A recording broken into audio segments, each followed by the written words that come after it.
top of the show, I feel like we should cover the teams we don't talk about as often. Who don't we talk about? I feel like we don't talk about the Cleveland Guardians enough. They're in the wild card race, and Erik Kratz has a Chase DeLauder shirt. Nice. I mean, I feel like we talk about them a lot. Do you? Yeah. We talk about the Guardians a lot. Which team do you feel like we talk about the least? I have another. I mean, probably the Rockies because they aren't relevant. Rockies. What about of the teams that have any Marlins? semblance We don't talk about a ton. The Marlins, although we have a Fish on First show. So yeah, and we're going to talk about the Marlins later with Ken. Yeah, I think the Rockies would be the team we probably talk about the least. What about teams that are in contention? With what? Teams this year that are in contention. So get rid of like the 10 teams that are out of it. Of the 20 teams that have a semblance of a chance at a playoff spot, I don't think we talk about the Rangers a lot because they don't have anyone that really says anything. Yeah, nobody talks there. Not nobody, but not many. Orioles, I guess we did talk. Rangers are we've talked Twins a lot. No, we talk Twins a lot. All right, so let's get to the team we don't talk about the most, right? The team that we talk about the least is actually the way to say it. The Dodgers. Did you know that we have a Yamamoto shirt? FoulTerritoryShop.com. Just showing off all the cool shirts we're unveiling as we go here. There will be a shirt for every team pretty soon and eventually maybe even every player. If you have requests on players that you feel like you're interested in, that you would actually buy, not just I'm throwing a random player out there, go for it. The top two sellers right now are, any guesses? Murakami. Close, but no, same team. Antonacci? Yes. Is he popular? Yeah, everyone on the White Sox is popular right now. Yeah. Because right now they're the 2 seed. By the way, have you thought about this? The White Sox, to get to the World Series, are going to have to play the winner of the Rangers and the 6th seed, whether that's the Guardians, Twins, Tigers, whoever the 6th seed is. Well, the AL West winner, you're saying. The AL West winner, right? I'm saying right now it'd be the Rangers against the Guardians or Astros or Twins or Blue Jays, whoever that 6th seed is, okay? Mm-hmm. They would play the White Sox in a 5-game series. The other side of the bracket, by the way, the Rays are going to get the Yankees, Red Sox. That doesn't seem right. Well, let me add to that. Tim Healy put this out yesterday, who covers the Red Sox, comes on the show often. He's like, do the Red Sox want their current wild card seat or do they want the crappier wild card seat? Now, I don't think they're going to be able to get it because they're too far off. The crappier wild card seat, they're going to have to play the Red Sox either way. 4 or 5. They'll be the 4 or 5 seeds. No, I'm saying if the Red Sox. The Red Sox. They want to be the 6th seed? Yeah, as the 6th seed would play. They have a 7-game lead. They're not blowing that. No, they're not. But he just threw it out there and just polled people. And most people were like, I'd rather play as the 3rd wild card this year because of the AL West. Yeah, but then the White Sox, right, they have to play the winner of that. Let's say they get through that. Then they have to play the Rays, Yankees, or Red Sox, who have just gone through 1 or 2 series of beating the crap out of each other.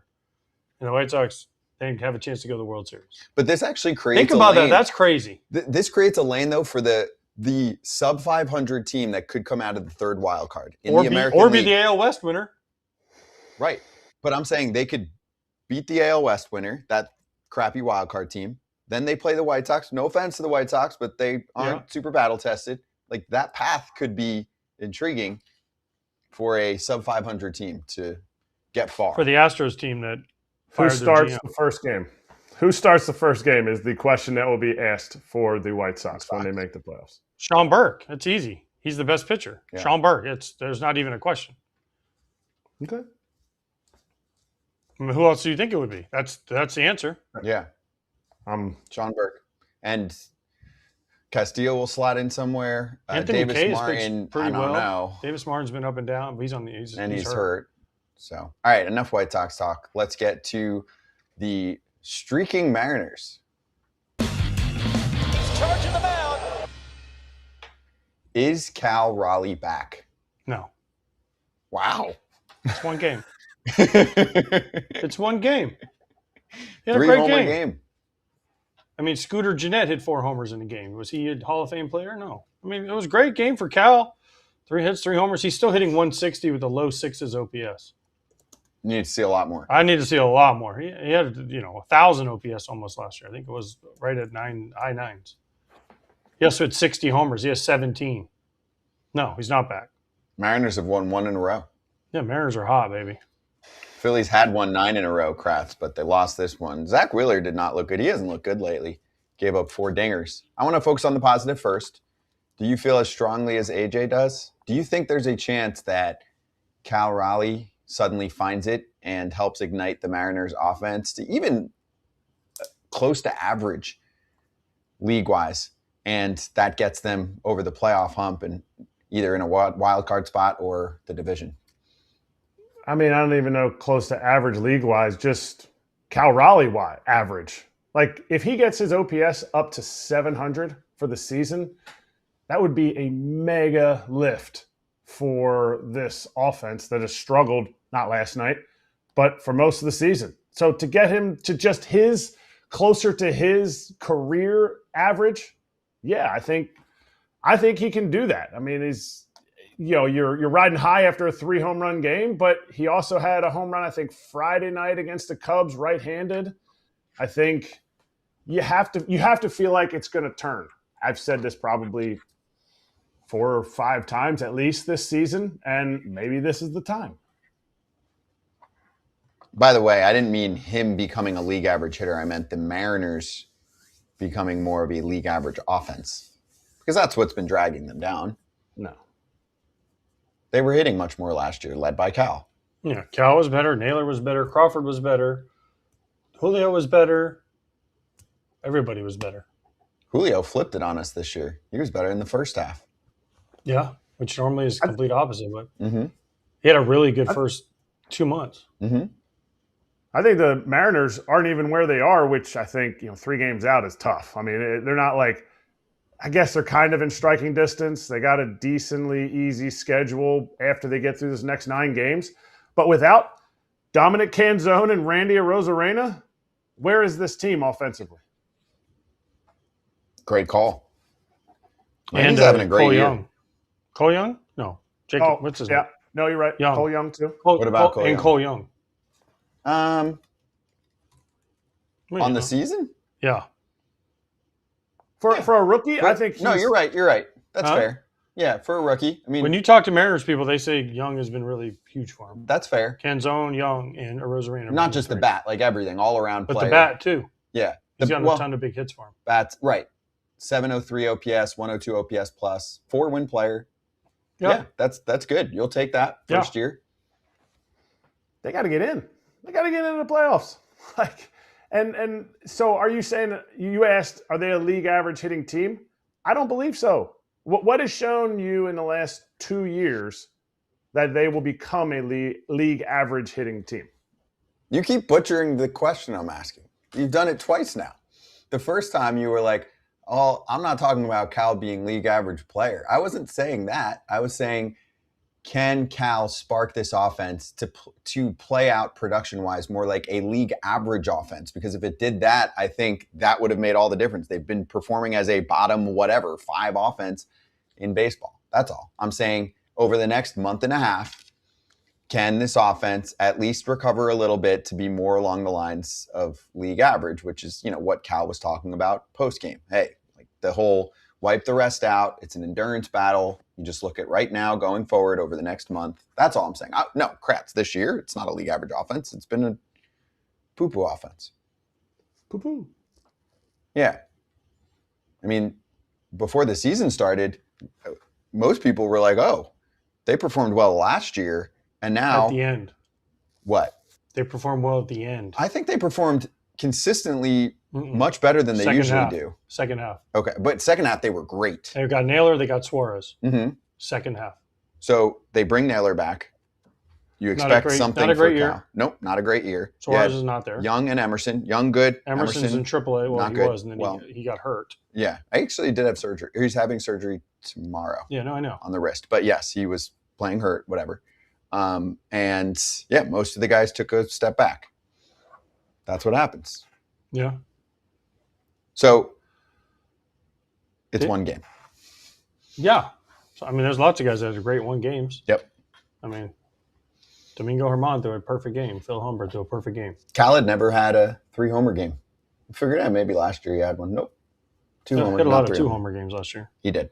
He said at no level did he ever do it. Wow. No Little League 3-homer games? His interview. How much can you guys... 3-homer game. You haven't? Not High school, none of that? Nope. 2-homer games? 2-homer games, yeah. Yeah. Big leagues, minor leagues, yeah, but never 3. Okay. By the third, they're watching you a little closer in that game. Right? Yeah. If you have too early, they're like, me. I'm going to be careful with this Pierzynski guy. Yeah. He's feeling it today. Yeah. Can you see anything from a player in one game? Like, oh, I like that swing. I like the, one of the pitches on a high heat or whatever. Sometimes the matchup just works. Yeah. Also, Zach Wheeler's been bad the last 4 starts. Yeah, he's had a rough 3 or 4 starts. He doesn't have the same stuff right now. I don't know if he's just going through a rut or what. He was so good right away. Man. It's such an up and down season. Even the best starting pitchers have a few clunks. Christopher Sanchez, who we're showing right there, leads the league in wins. He had that one start a couple weeks ago where he gave up 7 in 2 innings or something. I mean, everyone has ups and downs in the season. Chase Burns got whacked around last night, right? I mean, it happens. It's hard to go out and every start be perfect. And I mean, the Miz has been the one guy. His bad start is 3 runs. Schlittler gave up a bunch a couple of times out, right? I mean, but his ERA is still down because they bounced back from it. I mean, I expect Zach Wheeler, he'll figure it out. Did you see Cal jump and hit his head in the dugout? I did not. What do you think, he was playing at Old Tiger Stadium? How tall was that dugout at Old Tiger Stadium? Ken probably could have stood up, and he's about to. Oh man, Ken's listening right now too because he's about to join us. Here it is. See? He has his helmet on. That's smart. Yeah, it's a safe hit. For those listening, Cal and Logan Gilbert did a little jump celebration in the dugout. Cal. Progressive Field has heaters on the ceiling of their dugout.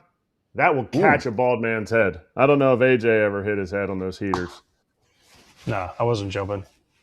You don't have to jump. No. You just walk. You just walk and hit it. Someone was like, hey, AJ, let's have our celebration, but you and me jump in the dugout. You'd be like, no. Not your style. Hey, refuse to lose territory while you make your last comment here. Just want to show everyone we have a Mariners show. What's up? No, I mean, some of these dugouts can be a little dangerous, but nothing will ever top old Detroit. Nothing. You literally Ken might be the only person I know that can stand up fully in it. Give me a real measurement. Is it 6 feet? No chance. It's not 6 feet. It was not. It's not there anymore, but it was not 6 feet. Because you know how low, 6 feet. You're hitting your head above 6 feet, even if you're 6 feet tall. Basically, if you move up and drop. As we talked about yesterday, I went to Scotland and we went in the RNA, which is where St. Andrews is. Yeah. The RNA is Royal and Ancient, and their clubhouse, they just redid it, and the ceilings were 6'5". So I was walking and ducking, and we were with the guy who was 6'5", so he was just skimming the top of his head. This was at least a foot shorter. Did you get to the clubhouse from the dugout? Yes. I've never been to.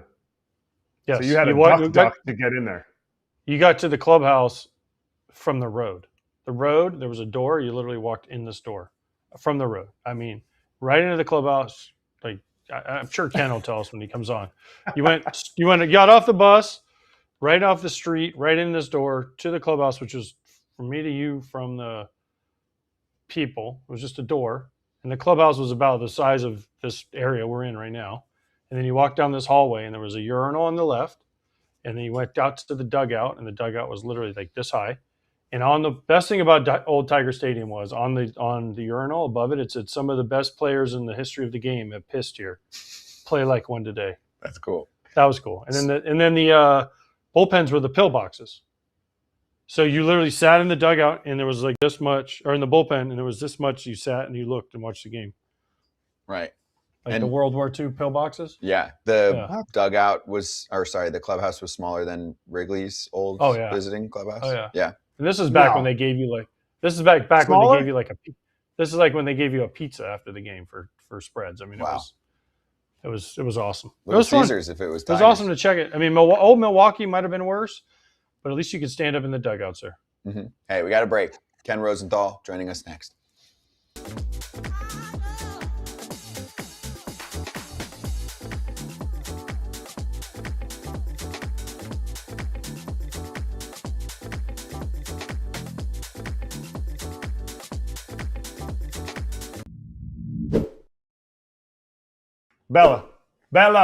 Bella, where?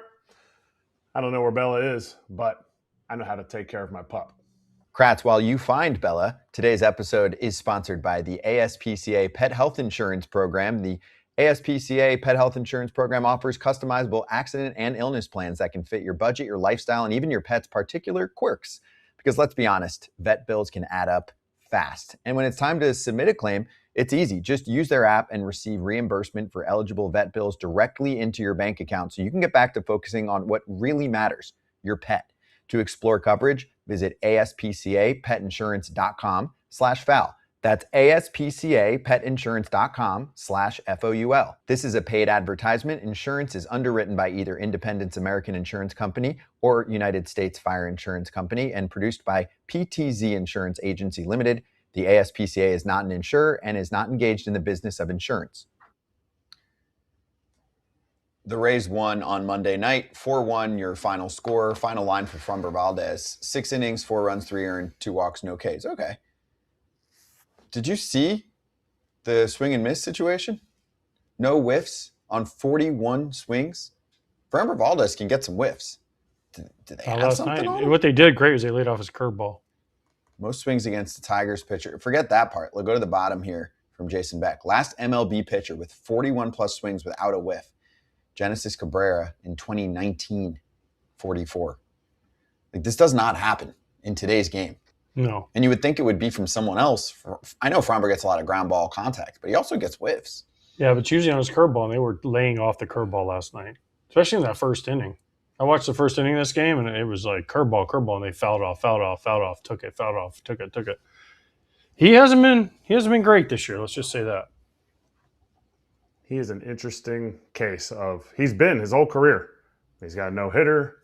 He's got, he'll have ridiculous outings, and then he'll have a clunker where it's like, why is his stuff not play in certain outings? I feel like it's been a little bit more this year, but I think that and, throwing at his own catcher probably kept him out on the market a little bit longer than you would have thought maybe 2 years ago that Framber would have been once he got to free agency. Mm-hmm. Still ultimately got paid. And also the one thing he always does is rack innings. Is what? Rack up innings. Oh, he just takes the ball. Start. Yeah, he does.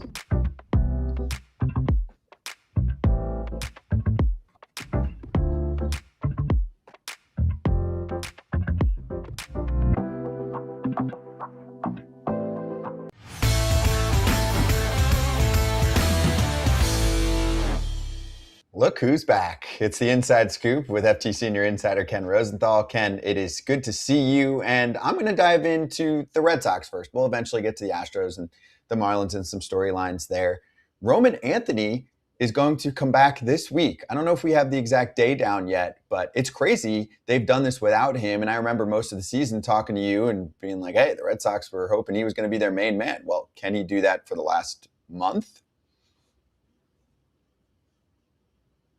Done this as well without Garrett Crochet. And it's kind of amazing that they've been in this position, they are in this position without those guys contributing in the way that we would expect at the start of the year. Now, what will he be when he comes back? It's the question we always have with injured players. What will Aaron Judge be when he comes back? They've got Trevor Story and Isaiah Kiner-Falefa coming back as well. A severe roster crunch awaits because some of the players who have replaced the injured guys have done really well. And now we're seeing it with Nick Sogard. We've seen it with Monasterio and some of the others. So it's a really interesting situation there. And obviously with Roman Anthony, if he can produce at anywhere near the level that he expected, it gives them a further boost. Ken, is there an expectation on Crochet? Is he going to come back and be in the bullpen? Isn't that kind of what they're talking about with Crochet? There is, I wouldn't say an expectation, but a possibility of that happening. And yeah, it would not be as a starter. There's not enough time to build up as a starter, but perhaps as a reliever, and we'll see where that goes. Is it expected? Roman Anthony's supposed to be back when? Soon, right? Today? Next week. Tomorrow? Oh, no, darn it, Ken. Week. Darn it, Ken. I was hoping he'd be in the lineup on Saturday when you get to talk about him on Fox, but I don't expect that to happen. I do, from what I'm reading, and this is coming from the Red Sox beat reporters, that Story and Isaiah Kiner-Falefa are expected back shortly, any day now. So those moves are going to happen, and then they're going to have a situation with Anthony where their outfield's crowded already. We know that, and they're going to have to make some decisions. Of those other two, Isaiah Kiner-Falefa and Trevor Story, is there an expectation that maybe they don't slot into starting? Not that it's going to delay their rehab, but there's, like you said, guys that are having success since they've been out. Yeah, I don't know how they're going to play it. And Erik, it's going to be an interesting thing because you've seen with this team, the players that we just discussed, Sigler and Monasterio and Sogard, these are the guys who have done a really good job in the absences of these other players and kind of helped the Red Sox get where they were. The roster became more functional with these guys kind of doing their thing, and they're very versatile. So I don't know how this plays out. And there is a risk, I guess, some risk that things aren't as good with these guys coming back as they were with the replacements. That's a challenge that manager Chad Tracy is going to face, and it's going to be a difficult one for him, I imagine. I'm sure we'll be discussing it on our broadcast Saturday because it's going to be live at that point. Ken, let's go to a different manager that's staying around, and that's Joe Espada. Dana Brown was let go by the Astros. Weird timing. I know Jim Crane isn't afraid to do this in the middle of a season. Was Joe Espada really told that he's not being brought back, and then he elected to stick around for the rest of the year? Not from what our reporter Chandler Rome understands. And the Astros vehemently denied that. It was a report by Bob Nightingale yesterday. And Joe Espada, if he was in that position, he certainly has not acknowledged it. So I don't want to dump on anybody's report, but this was roundly denied. Now, is Joe Espada in trouble? By definition, he is in trouble. One, because he's in the last year of his contract. Two, because the guy who hired him just got fired. So put those two things together and the fact that this team, I don't know if it's fair to say they've underachieved because a lot of what Dana Brown did not work out. The pitchers he brought in, they never addressed the outfield adequately. That's on the GM, not the manager, and perhaps that's why the GM was fired when he was. But Joe Espada, at the very least, will have to deal with a new GM above him, and that always is perilous for a manager. Jim Crane doesn't fire managers, he fires GMs. Is it fair to say that this isn't a good move with other organizations, but has been decently successful for Jim Crane to fire GMs, even when he fired Click after they won a World Series? I don't know that the firing of Click can now be remembered as positive because, frankly, they've had more trouble under Dana Brown than they did under Click. And what Dana Brown was brought in to do, one of the things was boost the farm system. He's a scouting background guy, and that really hasn't happened. Their farm system is not in great shape. Now, granted, they lost some picks back in 20 and 21 because of the scandal, but it's still a good amount of time has passed, and it should have been better by now. It's not better. So that is on Dana Brown. And it's also on Dana Brown what I just said, the outfield, the pitching staff, the fact that this team is not all there, and he didn't sign as many players to extensions as he indicated he might. So I would not say that this worked out well for them. Dana Brown is well-liked, he's respected, he's smart, but did he do the optimal job there? I don't know that even Dana would say that. All right, Ken, I have to ask a question then. Is Jim Crane the reason why this is happening? Because he doesn't love the extensions. He doesn't love long-term deals for pitchers. He doesn't, from what we've heard, they were handcuffed by pick, the things with the cheating thing, all that stuff. So then you look at it and you say, okay, Dana Brown, did he want to trade for Carlos Correa? Apparently that was maybe a Jim Crane thing, bringing Carlos Correa back, right? The extensions are on the owner. If Jeremy Pena, if whoever wants an extension, the owner has to agree to it. The GM, I'm sure, goes to him and says, hey, Jeremy, you want an extension? What do you want? And if he says 5 years, 100, Jim Crane goes, no, too much. Well, then it ain't on Dana Brown. So how much does Jim Crane have to take for blame for this? Certainly a good amount. And they've made some bad decisions with contracts that were Jim Crane driven over the years as well. So, AJ, when you look at the whole thing, it's like with any team. It's always hard to discern, not always, but in many cases with clubs, it's hard to discern how much is the GM's fault and how much is the fault of the owner who might not be providing the resources that the GM would want. I can give you any number of examples in the game where that distinction is difficult to draw, where I don't know exactly if it's a money thing, if it's the GM balking at certain things. There are all kinds of things that go on. But certainly Crane is the owner of the team. He is the one who has said, we're not ever going to rebuild. Well, there are indications or times where perhaps you should rebuild. And you can make the case that the Astros could have done some things along those lines, but that's not the direction they chose. So here they are, and it's going to be really interesting to see who they replace Dana Brown with. Is it going to be another first-time GM? That's what they've done. Luno, Click, Dana Brown, all were first-time guys. Or do they get someone more experienced? Or do they turn it to Jeff Bagwell, who is in the front office and clearly has influence? Does he want it? Do they want him? All these questions. And there's going to be some other teams, of course, looking for GMs as well. 2 in their own division right now are unsettled. So it's going to be an interesting offseason. Ken, you mentioned they don't want to rebuild. Last time they rebuilt, they tore it down. They came back stronger than ever. Correa, Bregman, all these guys, right? Altuve. And they won 2 World Series, went to the postseason for a bunch of years. Why is this organization so anti-rebuild after they were kind of the model franchise for doing it? Well, for one thing, AJ, you can't do it the same way anymore. There's a draft lottery now, and it's just different. You cannot tank the way you once did. There are disincentives to doing that, and properly so. We needed that in the game. The other part of that is, and I'll say this on behalf of Jim Crane, you want an owner who is going to compete, and you want an owner who says we're going for it every year in the way that they go for it. Obviously, it's not all in financially. We know that. But that is his approach, and that is an approach, frankly, we should applaud. Now, at the same time, there are moments in a franchise's evolution where it is time to take a step back, retool, and kind of keep going forward. There are teams that do that very well. Tampa Bay, Milwaukee, they can constantly retool and yet stay competitive. The Astros needed more of that, and they haven't done it. A team in a constant rebuild is the Marlins. You wrote a short little article about them getting rid of the scouts. Do you have any more information since that article came out about how many they got rid of, what their next step is with doing mostly video scouting?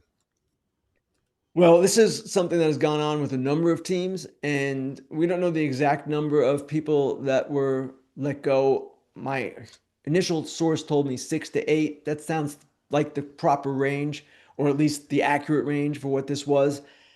What the Marlins are doing is saying, we can do this by video. And they're going to have some in-person scouting. I don't know how much, but essentially they're going to do this by video. A lot of teams have made that choice.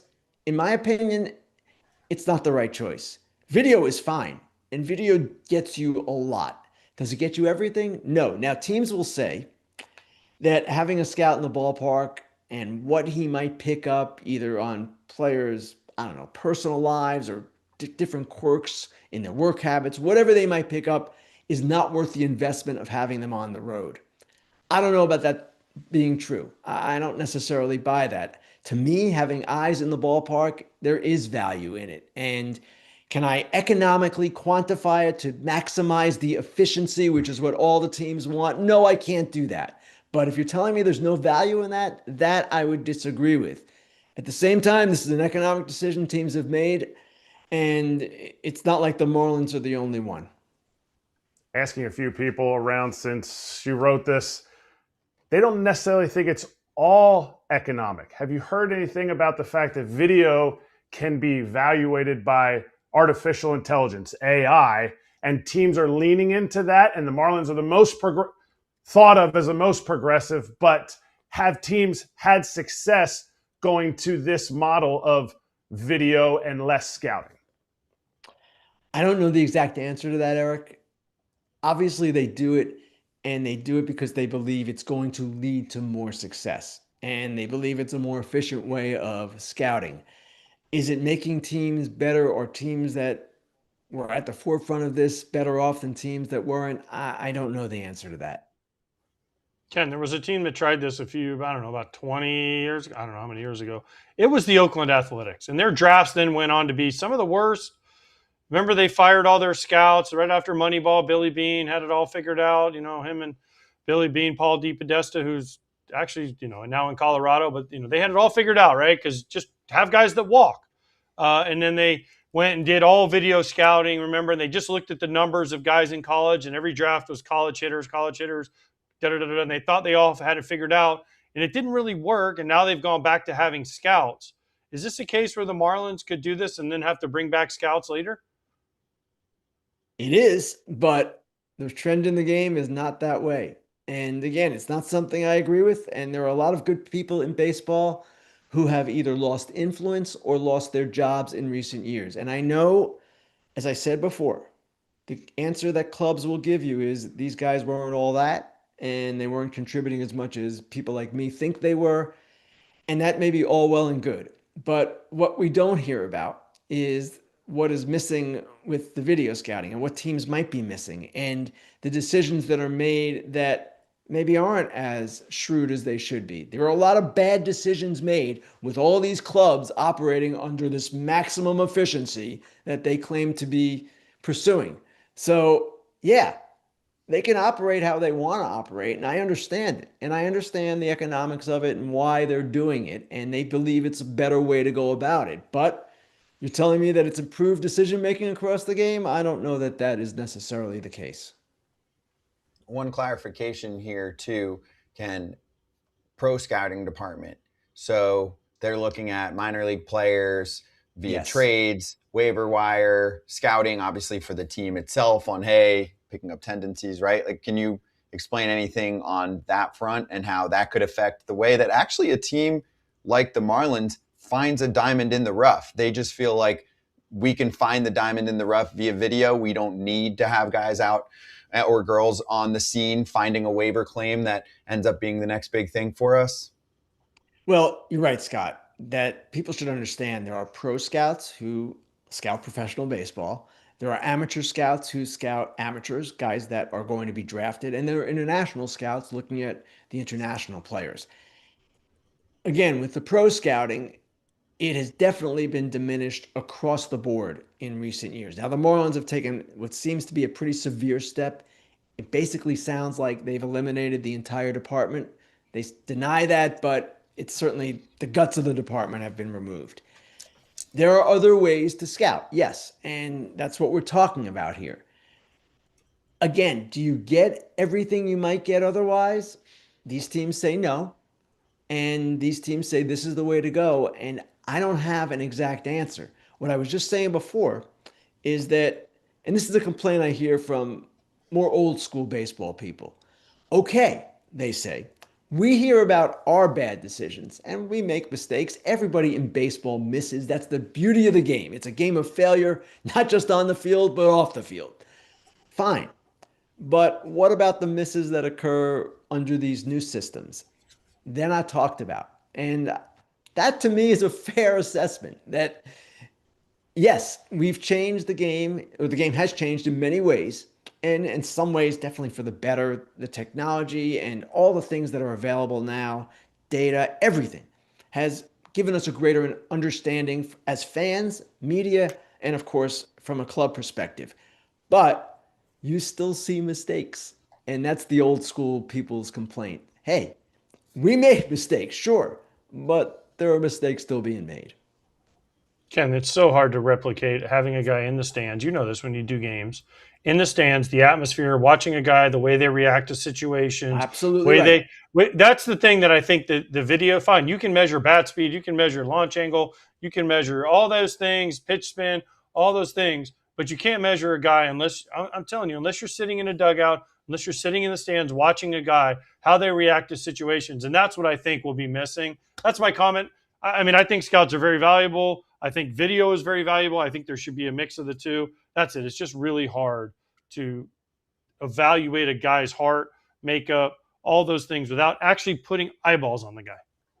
I want to see everything. I want to see what he's doing pregame, in his pregame work. I want to see, AJ, just what you said, how he's reacting to situations, body language, all of these things. You're not picking all of that up on video. I'm sorry, you're not.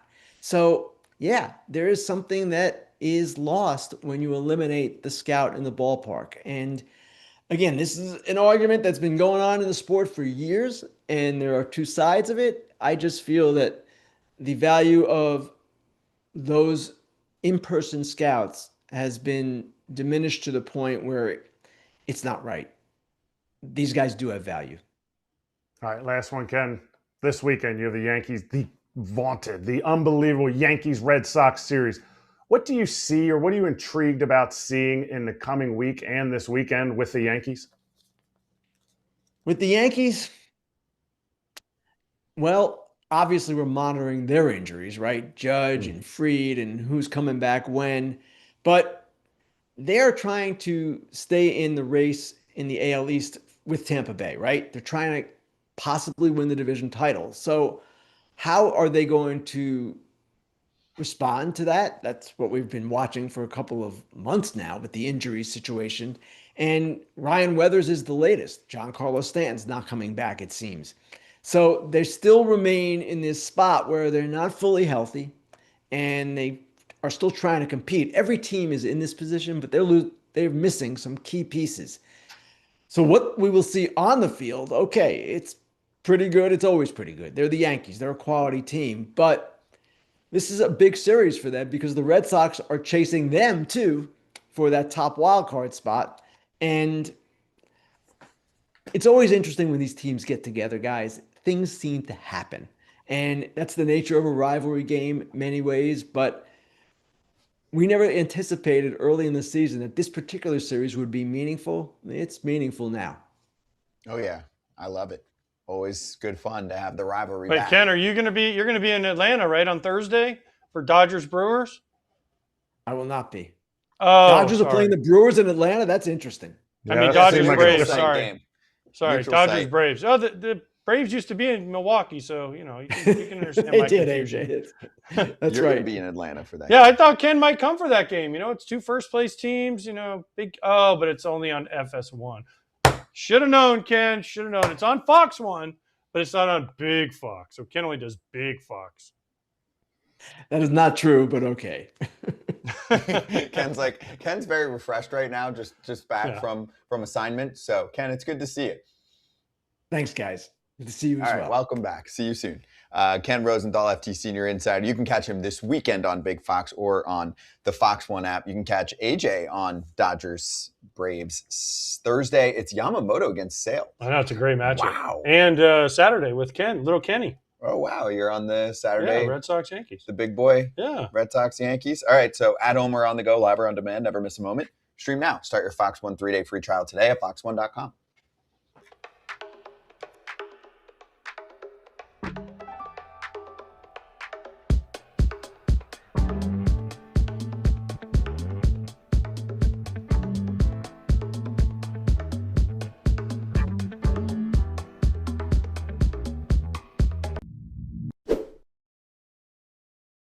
One of the things that I wasn't very good at was playing Major League Baseball. One of the things that I'm really good at is sweating. Even now, when I'm not playing, I need hydration. I need to make sure it's convenient. That's why I choose Quince.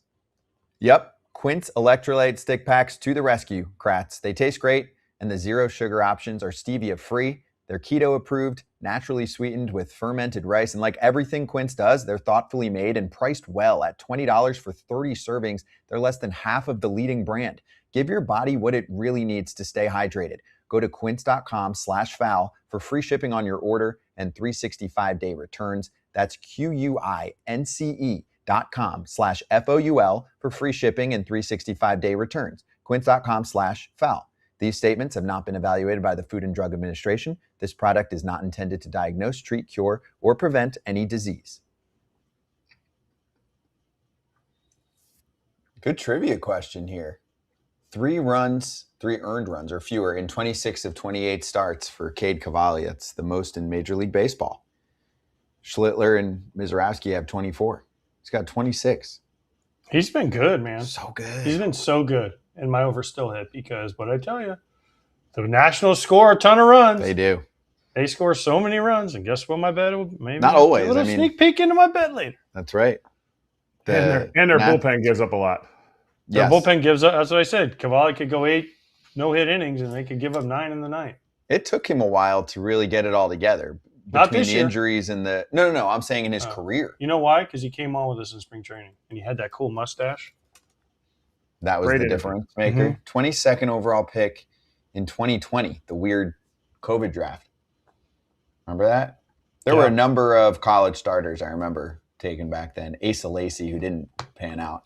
Asa Lacy. Remember him? Yeah, I remember. But it was that same mix. There was probably 7 or 8 guys that were really good in college. I mean, obviously there's good starters every year, but I just remember that mix, and it was weird because you didn't have as many rounds to pick, which is Manfred's dream and all that. But Cade Cavalli has worked out at good timing for the Nats because they're trying to. Well, they had him and Foster Griffin. Right. They traded Griffin. They're going to need to stack up some pitching this offseason. Yep. Taboni time. Yeah.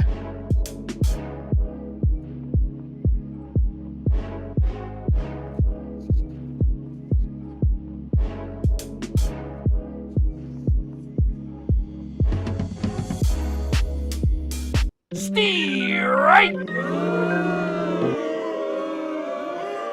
It's everyone's favorite. It's a segment we don't get to do as often, thanks to the challenge system. But Show is back. What do you have for me on Braxton, Ashcraft? Braxton, Ashcraft.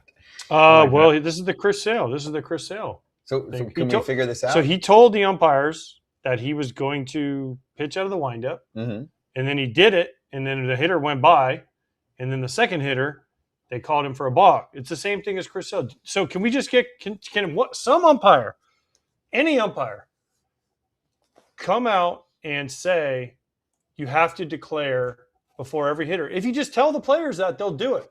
But you can't just not have everyone knowing, and some umpires call it and some umpires don't call it. To me, that sounds same like exact umpire. Yeah, same umpire. It's Dan Marzell. Well, then maybe he's the only one that doesn't know this. So maybe somebody needs to get to old Dan. Maybe somebody needs to get to old Dan and tell him to stop. Because Dan, you kind of not good right now. But from when we talked about this with Sale, somebody in the chat, I think, said it is technically a rule. It's technically a rule that you have to declare for each batter. And I'll be honest, I've never seen it.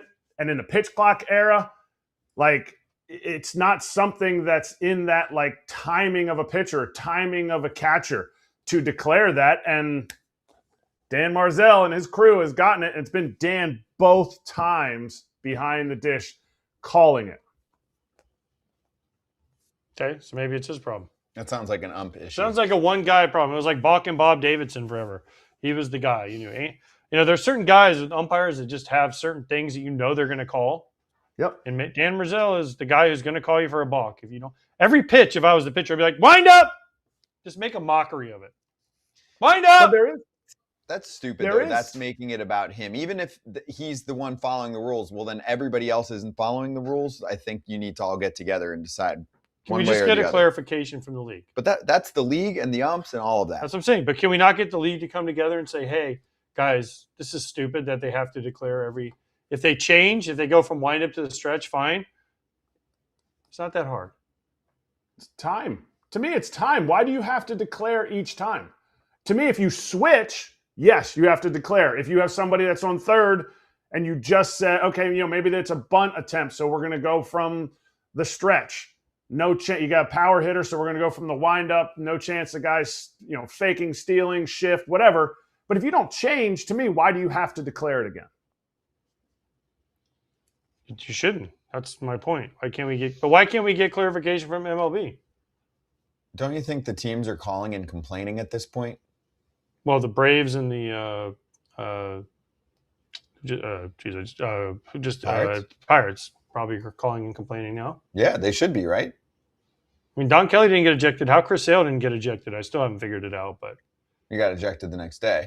Which was awesome. That was awesome. I hope Ashcraft gets ejected. Today? Before the first pitch? Screw you guys. Then they would have to do, you know what, honestly, then they'd have to do something about it. Yeah. If guys keep getting this call and then they have to continue, and then they keep getting ejected before the first pitch, MLB would have to say something about it. We've already reached that point. Here's the thing. If you're a player, force the league to say something or do something. Mm-hmm. Not in a bad way. This isn't a bad thing. They're not causing problems. They're not causing a fight. But bring attention to it and make the league make a clarification so that every umpire is on the same page. To me, this is getting petty on the second one in the last 2 weeks. It's covering. Oh, it happened last time. I'm going to do it again. Yeah. It's the Joe West called a balk. Remember, Joe West called the balk on Mark Burley. Next time we had him, Angel Hernandez called the balk. Just to show our solidarity. I'm going to do it again just to show everyone that I know the rule book. It's silly. It is dumb. Anyways. I mean, it's that and the same thing with just having a plan down on when someone can challenge a pitch. Oh, that's also asinine. Yes. But to me, that's why we still have this segment. Show. I mean, just make it reasonable with the challenges. You would hope that a professional umpire just does what everyone else does and doesn't say, I'm going to be the one guy that's going to do this differently. This is in the book. I'm standing for it. Nobody else is doing it. Really? Hey, everyone's there to watch him. Right. I mean, we did say his name.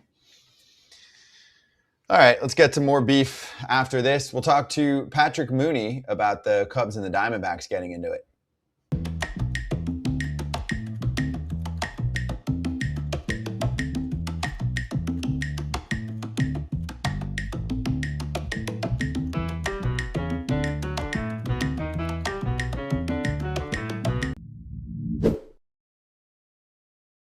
For the families out there looking for a new path to help your child succeed, take a look at K-12 Powered Schools.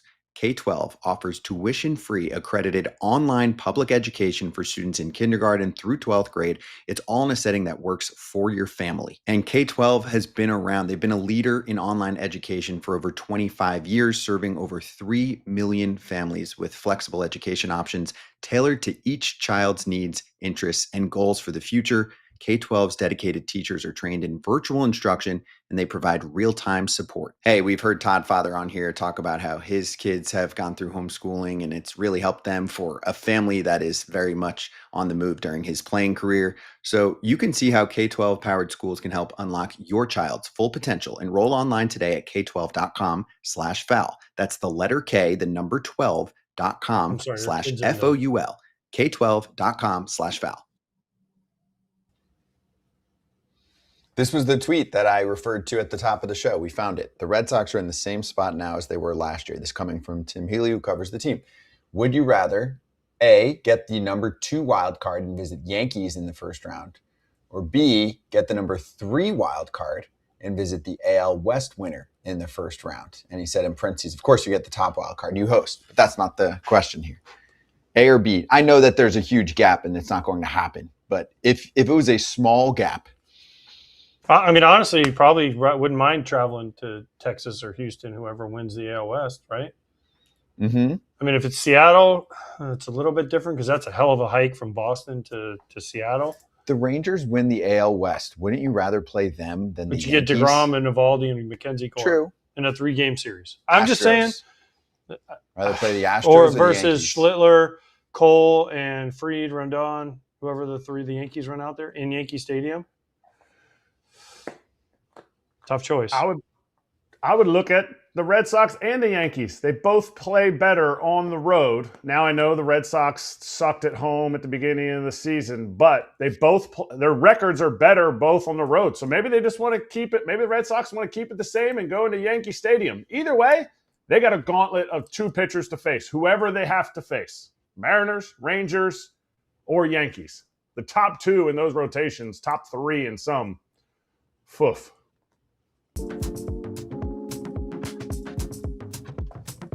Meanwhile, the White Sox are just sitting back going. Bye.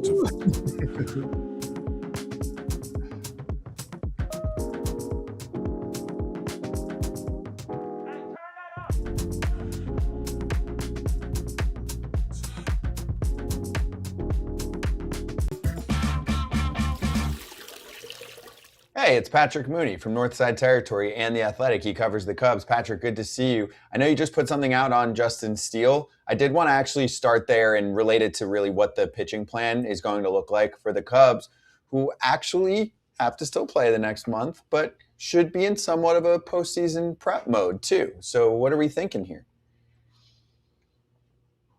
Kind of feel like start to start, you're wondering, who's up, who's down, who's going to get that Game 1 assignment, and Kevin Gausman looked awesome Monday night at Chase Field. You had Craig Counsell managing with a lot of urgency the day before in Seattle, and pulling Shota Minaga pretty quickly. And then they have this kind of fleet of pitchers waiting in the wings here. They got a very crowded Arizona complex of guys rehabbing and coming back, and they're probably going to need some of those guys, seeing as how they're, likely making the playoffs as a wild card team and having to win 4 rounds if they want to achieve their ultimate goal. And, Steele is one of those guys. I would kind of, Craig Counsell made a point to temper some of those expectations. This is someone who hasn't pitched in a real game since April 2025, but he's been making nice progress, and they could probably use, some of his talent from the left side, particularly if they keep advancing. Patrick, would he be a bullpen option? Would they be willing to put him into the bullpen and let him pitch, even though he's mainly been a starter his entire career and he's been out for so long? Is that an option for Justin Steele? Yeah, I think he'd have to jump ahead of a couple guys. The Cubs are already dealing with this roster crunch. I mean, Javier Assad's been so good for them, and he just got optioned to AAA Iowa again.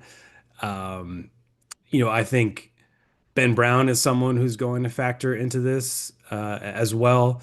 Today's a busy day over at the Mesa complex. Ben Braun and Justin Steele scheduled to throw live batting practice sessions today. Edward Cabrera throwing a bullpen. They're going to have options. I think Steele's point was I was a reliever when I broke into the majors and did pretty good job with that, and then took advantage after the Cubs, did their sell-off at the 21 deadline. I think Braun is the guy that is just on a quicker path back and has done both roles this year. But certainly, the point I made was, I was at Chase Field when Kyle Schwarber crashed into Dexter Fowler, and we thought this was a season-ending, career-altering injury, and it was, just in a totally different way. He did surprise everyone and make it back, and that's why I think you have to allow for that possibility that, maybe he does,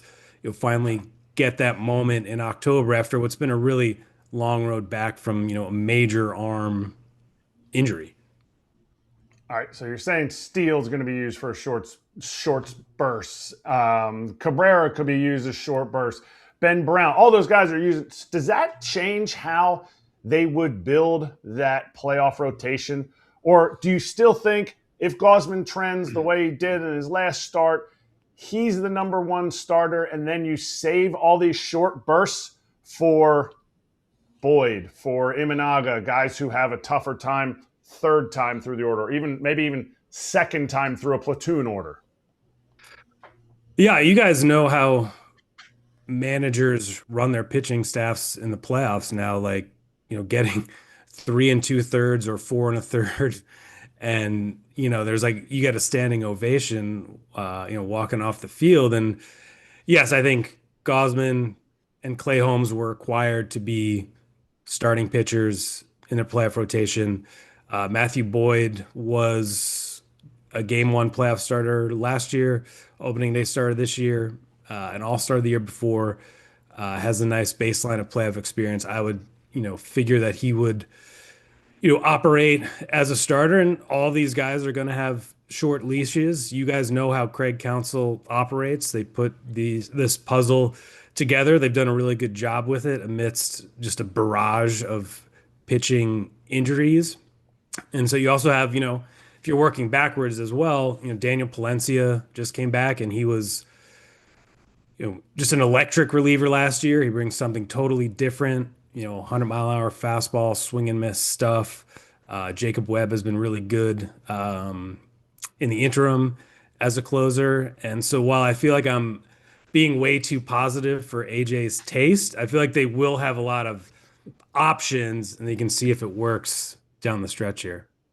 AJ is not a negative person. How dare you offend my friend like that? He's just not a positive person towards the Cubs. That's it. Gotcha. Gotcha. That's fair. That's fair. That's totally fair. That's totally fair.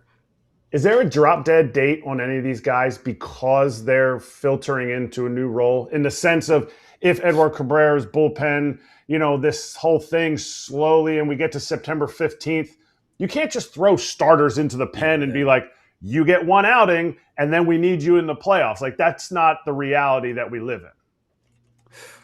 Yeah, Erik, I think you could probably speak to this even better than I could, that Craig Counsell is a very direct communicator. He gives players good news, bad news, whatever it is. He tells them the truth, and they've gotten some pretty good buy-in really in all phases of their roster. Obviously, Ian Happ wants to be playing every single day, but they went out and acquired a nice role player at the trade deadline. That cuts into his playing time. David Pederson, we haven't even mentioned him yet. He kind of saved this rotation when they acquired him from the Mets in late June, and he got bounced after the trade deadline to make room for Cabrera, and he got 4 big outs in a win over the White Sox at Wrigley Field, and then went back into the rotation in Seattle and, pitched a really nice game there. So, if you look at this rotation right now, I think it's like 5 guys who've been an all-star at some point in their career, but not that traditional number one starter. That's why they gave Craig Counsell that huge contract, is to go figure it out. Yeah, well, he'll figure it out, Patrick. But by the way, I'm not negative at all. And I don't even agree with that. I've been actually very positive on the Cubs for a long time. When we talked when I was at Wrigley, I said PCA should be the MVP for a while. Yeah. I mean, I've been very positive on the Cubs for this entire year. So I don't appreciate that, Patrick. But what I don't understand is Craig Counsell the other day took Shota Imanaga out after what was it, 2 1/3? 2+. 2+, yeah, 2+. Yeah. And he's like, okay, with a 3-run lead, and he's like, all right, it's go time. So is he just prepping for the playoffs? And by the way, before you answer this question, Cub fans, when they released Jameson Taillon, I said Jameson Taillon has been serviceable. They annihilated from me for saying that. And their big stat that they said was he had given up so many home runs. Shota Imanaga has given up 30 home runs. Should they release him too? No, they should. He's been their best pitcher this year. I mean, he's been the most consistent. Home runs aren't the most important. Okay, just checking. Just trying to figure this out. Cub fans, love you. Well, I would actually say that I feel like Cubs fans really focus on Shota's bad outings, that, his body of work over almost 3 full seasons in the majors has been really impressive. He posts. He's performed at an all-star level, but he just did not have it on Sunday afternoon in Seattle. And Counsell looks at this bullpen. He's got a bunch of long relievers there. He basically said as soon as Ian Happ hit that home run, he started thinking, like, if Shota doesn't, pick it up here, we're going to make a change. And his velo was down a little bit. I think it took 72 pitches to get 6 outs, 3 first pitch strikes to 14 batters. And I just think Shota, the way last season ended for Shota, really just kind of stands out, the way they avoided using him for that game 5 in Milwaukee. I don't think that's like totally fair, but like that's why they went out and got a ton of pitching at the deadline, so that they would not run out, almost after that wild card round. I mean, you saw it. They kind of poured all their resources into beating the Padres, and then Matt Boyd starting on short rest, game 1 Milwaukee. That was not a very competitive game, and even Counsell acknowledged, like, if they had somehow won that game 5, it was really difficult to see them having enough pitching to win 2 more playoff rounds. And so I think that while Shota's probably not getting the ball for game 1 of the playoffs, I think for them to get to where they want to go, they'll need the version of them that he's been for most of his time in Chicago. It's just the home runs and the blow-up outings really just stand out in your memory as you watch this team. Maybe a little exhausted from being used throughout the entire season, the bullpen. But hey, you know what? You just got to get hot in the playoffs. Let's go to the one big free agent acquisition that the Cubs had this offseason. You wrote an article about Alex Bregman and what he has meant to this team. Has he been worth every penny, even though his numbers wouldn't say, ooh, all-star MVP type of numbers? Has he been worth it based on the fact that this team is where they are? Yeah, I guess it depends on, kind of what you value. And I think with Bregman, the Cubs thought he would have this high floor, just with his defense at that particular position. That's a spot where you can accumulate WAR, and as well as they thought he would bring a ton of intangibles. And this is a very model-driven team, a very unsentimental operation, but they thought that he could be a special connector in their group. And I think he's just fit in really well in that regard. He's finally getting hot. I mean, I was there one late night at Wrigley where he spoke to a small group of us and just said, I've been terrible. Like, he did the thumbs down gesture at Wrigley at 1.2. It's been interesting to cover. I'm sure Cubs fans at various points were like, why were they so obsessed with this guy? Because they were over multiple off seasons as a free agent. But watching him day to day, he is a really, really nice defender at third base, a position that's been, kind of hard to fill for the Cubs over the years. I think he fits well in this lineup when you piece it together, kind of left, right, and having different skills and different ways to beat your opponent. And, he has this reputation for being a baseball gym rat, and that he was not going to stop until he found that feel to have a better sense of his mechanics. And I think you're kind of seeing it now. I mean, walking away last October, I think the Cubs felt they were a little short on the position player side. They knew that Kyle Tucker was leaving and that this is the guy that they had circled. They knew kind of how weak this upcoming free agent class would be. They felt that he would just be a good, solid overall investment, and I think you're seeing that now. Patrick, can you do me a favor? Can you put both hands above like this? Can you just go like this for me? Uh-oh. Why? What's this? Just do it. It's nothing bad. No, it's not a trap at all. Okay, now, last night when you were sitting in the press box, were you the one signaling to Quintin Berry when Merrill Kelly was throwing changeups? Okay, you have like a flash, a pen like that you were the laser pointer? No, it's hard to hear hear your own thoughts at Chase Field sometimes because they have a lot of piped in noise and things like that. But yeah, that was a good one. I actually noticed it more on the Foul Territory. It popped up on my Twitter feed there. I would actually like Erik's thoughts on this because I feel like he's been on the show before saying how the Brewers were pretty good at finding the Cubs' weaknesses in that regards when they weren't totally buttoned up. But there'll be something to follow up for sure on today. I think it's two teams competing. Craig Counsell called it gamesmanship that happens every single day in this league. And I'm curious what you guys as former players think. Is there anything to see there? I mean, of course there's something to see there, but my question to you is, you've been around this team. Are they Are they a fiery, feisty team that when the Diamondbacks throw at one of their players today, they will just say, whatever? Because you sense those kinds of things when you're in the clubhouse talking to both teams. Do you think there will be some type, it's not even retaliation. Do the Diamondbacks do something tonight and the Cubs, what's their reaction to it?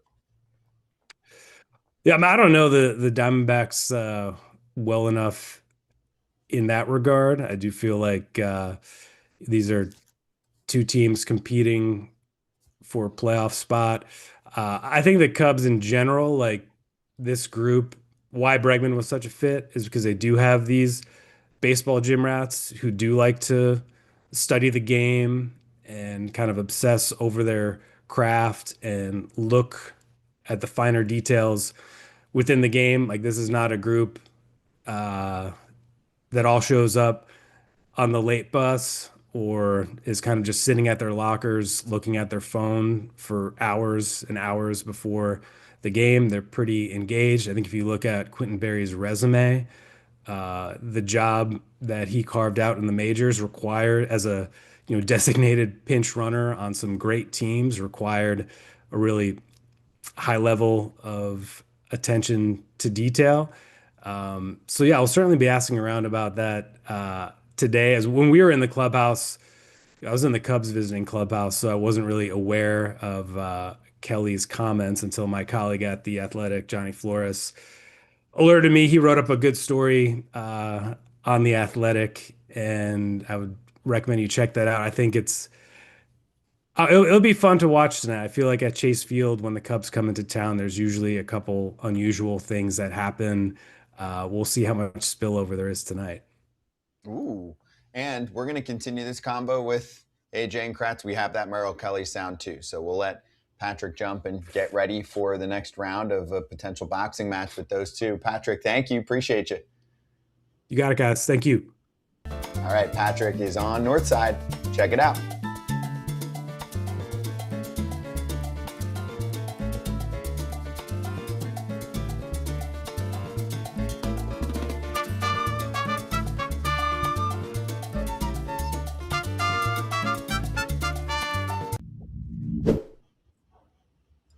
All right, well, we're looking at the week here thanks to SeatGeek. Well, now I want to see Cubs-Diamondbacks. Someone might want to grab a ticket there for at least a series that has a higher percentage chance of some beef than other series. No. Nothing will happen.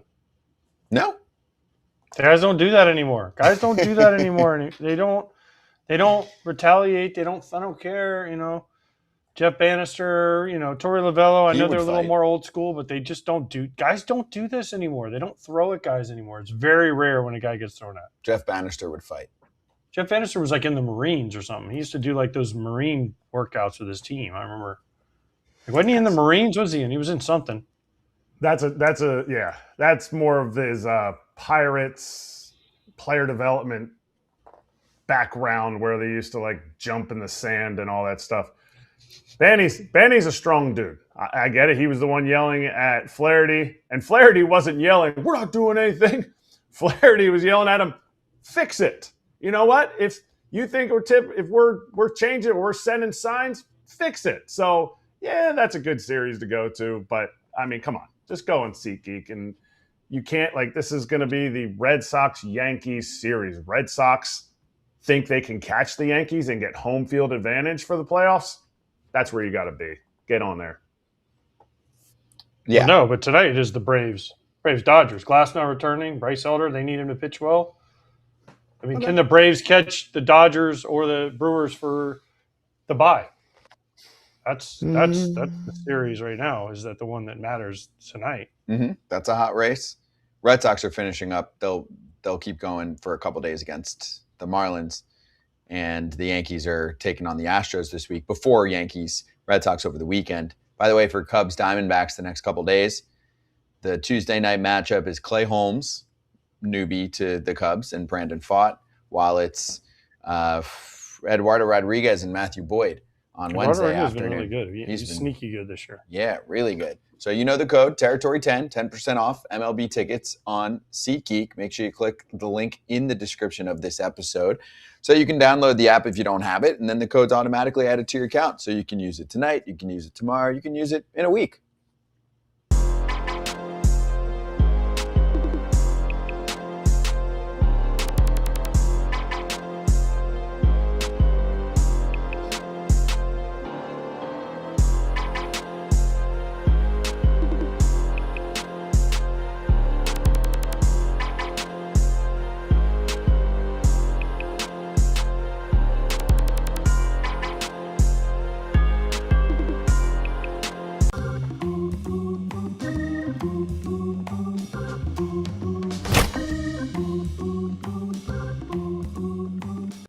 All right, let's get to this beef. And also, if you did have someone's pitches, the pitcher's tipping, and you're standing in your box, should you be relaying what you see? Yes. To hitters? Yes. Okay, I think that's an important first question here to determine. 1,000,000%.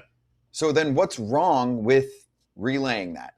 We don't even have to know if it was actually happening with Quintin Berry or not. But let's run the sound from Merrill Kelly, who did not appreciate it and thinks it's against the rules. If it's a guy on second base and they see the grip in your glove, or if the hitters can see something that you're doing with your glove, I think that's fair game. I think guys have been doing that since the beginning of baseball.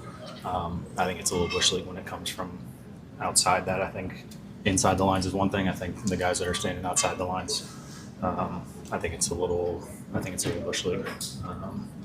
That being said, I got to take a look at what I'm doing. Because clearly he had something. And obviously if he has it, then other people will probably pick up on it as well. So I got to figure out and do better on my part to not give it away. But yeah, I think it should stay between the players. Does it violate the Bush League laws, like he said? No. No. What's the point of the coach? No. If the coach can see something, then you need to fix it. Like the Cubs were saying, fix it. Okay, guess what? You know what the Cubs just did? A favor. Because now you know. And now you can fix it. Whatever it is he was doing, now you can fix it. Now, teams used to be a little more subtle about stuff. Now they just do it blatantly. They don't even hide it anymore. Because, again, nobody will throw at anybody. Nobody wants to fight because they're going to get fined. So they don't want to fight. They don't want to do this. They just say, okay, I got to fix it. But the Cubs did him a favor.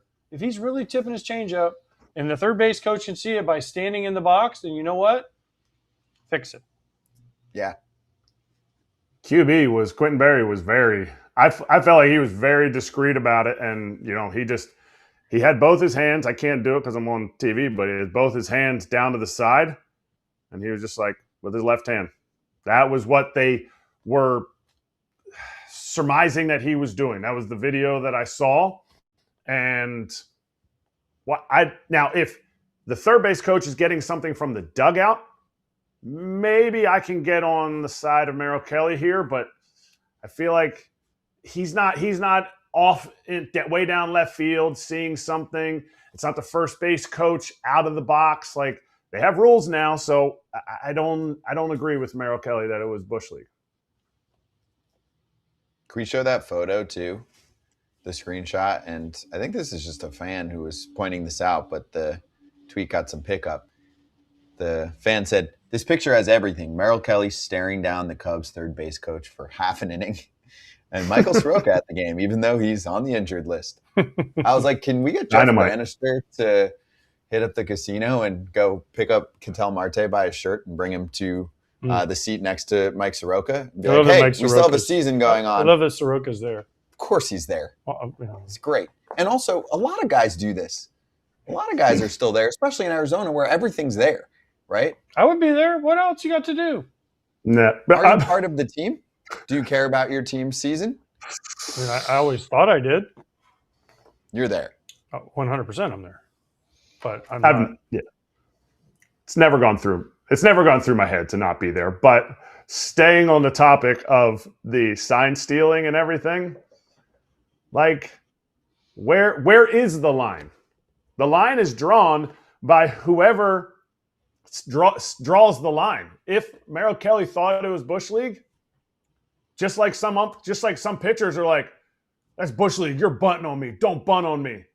Like, why is bunting Bush League? Well, if you bunt on me, I'm hit the next guy. That's how it's policed. So the line is really like, you can draw the line wherever you want. If Merrill Kelly really had a problem, maybe he should have hit somebody. They don't do that anymore, Kratz. How many times I got to say that? Guys don't throw at anybody anymore. Hey, I'm not. They're not allowed. With you. They're not allowed to police themselves. And there's a guy who just went in the Hall of Fame that was known, if you bunted on him, he would hit you the next pitch. He's a big left-handed pitcher. He just went in the Hall of Fame. If you bunted on him, he'd hit you the next time up. So they stopped bunting on him. You know who I'm talking about? CC. Yeah, it was a known fact. If you bunt on him, especially early in his career, he was going to hit you because he had to get off the mound and he wasn't great at fielding it. And then he'd yell at you if you bunted, and then he'd hit you. That's Bush League. That's what he did. Bunting I'm not saying nothing. That's what he did. That was his thing. It was known around the league. But then think about it. As a player, if you're afraid of getting hit, that eliminates 2 base runners. So it's smart by him. It's definitely helpful for you, but also as a team, you bunt, he doesn't field it well, you get on, now he hits the next guy. If he's known to do that and he hits the next guy, you got 2 guys. No, he wouldn't hit the next guy, he would hit you. He'd hit you the next time up. I got you. Yeah, he wouldn't hit the next guy. He would hit you. So you on base percentage twice. I don't think it's Bush League from the coach. But if he's standing in the box and he's doing it and he can see something, he did you a favor, Merrill Kelly, because now you can fix it. Yeah, and he's having a tough year, Kelly. He's got a 5.5-ish ERA. He's not pitching well in August. But if you polled all Major League Baseball players, the majority would say it's okay. Nobody's stopping it. How do you even stop it? You'd have to take the base coaches off. You can't say there's way too many signs and ways that you can give a sign if you're a base coach. How would you police it? You can't police it.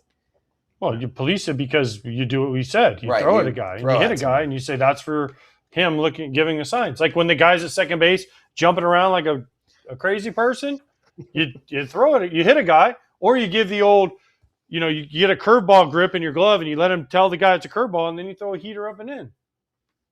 We used to do, if you think a guy's giving signs, you go out to the mound and you say, okay, second pitch, I'm going to put down a curveball. First pitch is no sign. When we figure out your pitch, and then the second pitch, you say, all right, I'm going to put down a curveball, and you buzz the guy's tower. Mm-hmm. And you know what it did? It stopped that dude at second base because the guy hitting was pissed at the guy at second base for telling him the wrong sign. And it scares the bejesus out of you. Trust me, Kratz, One of the things. Oh, you think a pitch is coming? You have sold out to that? Watch when catchers try to, hey, I got crossed up. That's why catchers are like, hey, imagine hitting, and you're like, oh, this is a curveball. I'm just going to stand in here, not flinch, and this ball goes right in the holler underneath your neck. But one of the things that Merrill Kelly said after the game, he said, yeah, we thought he was doing it with lefties. So it was something, signaling lefties. So I went back and looked. He gave up 2 extra base hits to Ramirez and Conforto versus Kelly in the game. Is that enough to say they had something? Ian Happ didn't have an extra base hit. Now they had hits, but was that enough? To me, Merrill Kelly had one of his better outings as far as earned runs allowed, but you just base it on what's happening, what kind of takes these guys are having compared to what they normally have, and it all checked out for the Diamondbacks, and that's why they were pissed. But we just had Patrick Mooney on. There's a reason Alex Bregman is always in the playoffs. He brings an intangible that maybe he was with another organization, and he faced Merrill Kelly and said, hey, we had something with Merrill Kelly, Quintin Berry, this is what we had. See if you can fix it. This is what Alex, everybody knows the main guys who are really, really good at sign stealing and picking up tells. And I think Alex Bregman is one of those guys from what I've heard and the little bit that I've seen. He's very good at that, and that helps hitters everywhere. Mm-hmm. One other piece of the Diamondbacks puzzle we'll get to in a moment is Torey Lovullo's sound. But before that, just a reminder to everyone, if you like what you're watching, if you it's like something what you're every day, listening by to. the way. It is right now. Subscribe to Foul Territory. Baseball, the way it should be covered.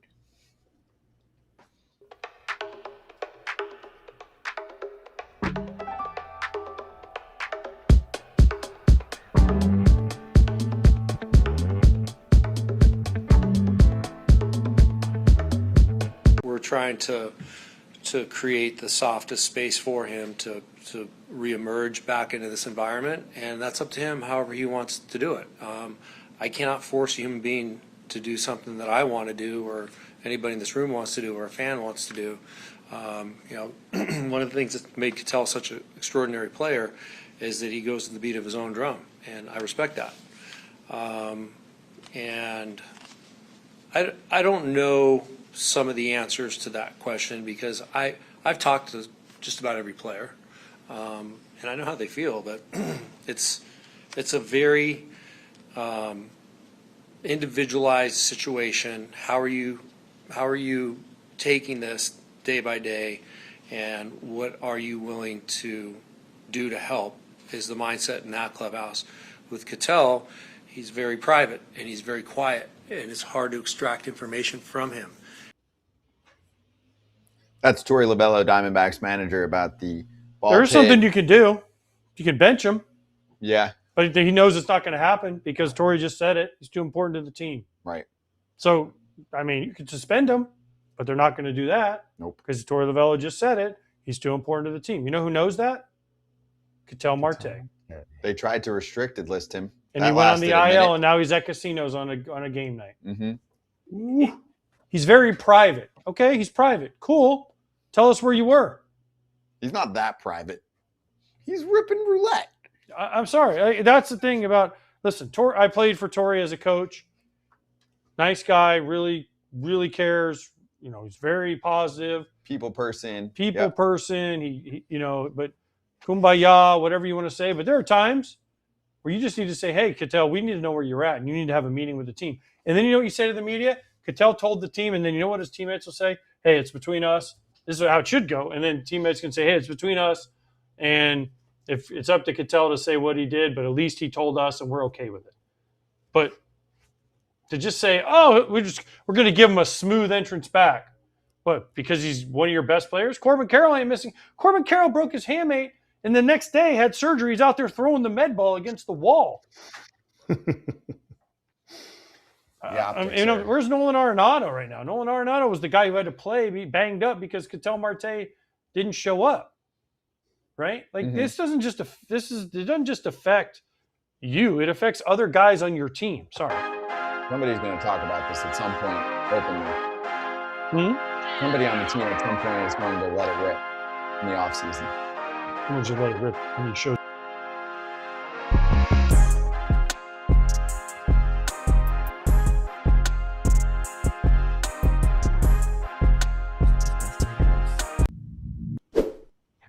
Hey, let's talk to Marty Caswell about the new look San Diego Padres. You can hear her on Friar Territory, of course. Marty, great to catch up with you again. I say new look because, I don't know, do we want to go the route of how well the team is playing in August, best team in baseball this month, and how it correlates with the ownership group taking over? Let's start with the ownership group because you were at the pomp and circumstance, right, yesterday. So how was it? How are the new owners making themselves seen and heard on day one? Hi, Scott. Hi, Erik.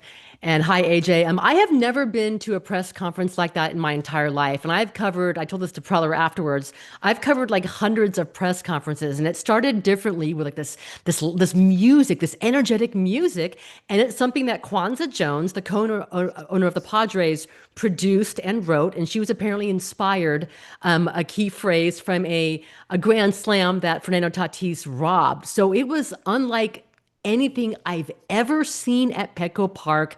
The enthusiasm coming from her was just contagious. The vibe that she and her husband Jose, the synergy they had was it was a lot of fun to watch. So if you're a Padres fan watching it, they hit all the right notes. They said all the right things, wanting to go ahead and win, invest in San Diego, invest in the Padres, and also honor Peter Seidler's legacy. So they hit all the right notes. It was a pretty fun day until the game started. Marty, one thing they said that was interesting, you said they want to win, but they said they want to win, what is it? I forget the exact, responsibly, where they, right? Not like Peter. Judiciously. Yes. Yeah, because because they were asked about, because Peter Seidler was aggressive in free agency, right? This is the guy that wasn't afraid to go ahead and throw $300 million at Manny Machado. And then, oh, by the way, give him another 10-year extension. This is the guy who went after Xander Bogaerts. This is the guy who flew out, who sent his private jet to pick up Aaron Judge and try and sign him. So Peter Seidler was aggressive, and the line that stood out to me was they were going to go ahead and spend within their means. I'm waiting to find out what that means. I know Padres fans are as well. They've paid $3.95 billion for the Padres, and what we know about them right now, they are the richest ownership group the Padres have ever had. So perhaps within their means could mean something good. We're not going to find out, though, until the offseason really kicks in. I hope they spend, though. Yeah, we all hope they spend, because San Diego is an awesome place to watch a game. It's incredible. Yes. But what I want to know is, did you get a bonus? Because apparently you get a bonus, I get a bonus, Scott gets a bonus. Thank you. The usher in the ticket thing gets a bonus, right? The scoreboard operator, the guy who paints the foul poles, gets a bonus. And Marty, did you get a bonus? I should get a bonus. So I'm going to go ahead and check my inbox after this and see if I'm getting a share. I did see that story that every full-time and part-time employee of the Padres is going to get a bonus because the partners of the Padres, those who have shares in the Padres, are contributing towards a bonus pool, and they're all going to make some money. What a nice gesture on the way out. I like that. Yeah, everybody likes. Well, I did not. Christmas money. Yeah. Kratz, she does get a bonus, actually. Just bring it in for a sec. I heard the bonus for you, Marty, is that you get an exclusive interview with AJ Preller at some undetermined time. Good luck. It's going to happen. I'm going to follow this. I will break this man down. I got him on camera. I let him know he was under oath. And he did say, okay, Friar Territory won't be this week. It'll be next week. But he did mention they've got a tough, wild card chase. He'll come on. Big fan of the show. 100%. What's the one burning question you'd want to ask AJ Preller when that time does come? Why he won't come on Foul Territory? That's the one burning question. That's the one burning question. Because then if we get him on, we can ask him like 20 questions. Right. And by the way, Marty, I just wanted to say this. When I saw Preller in San Diego, last time I was in San Diego, it was last year now. I talked to him and I said something to him about coming on.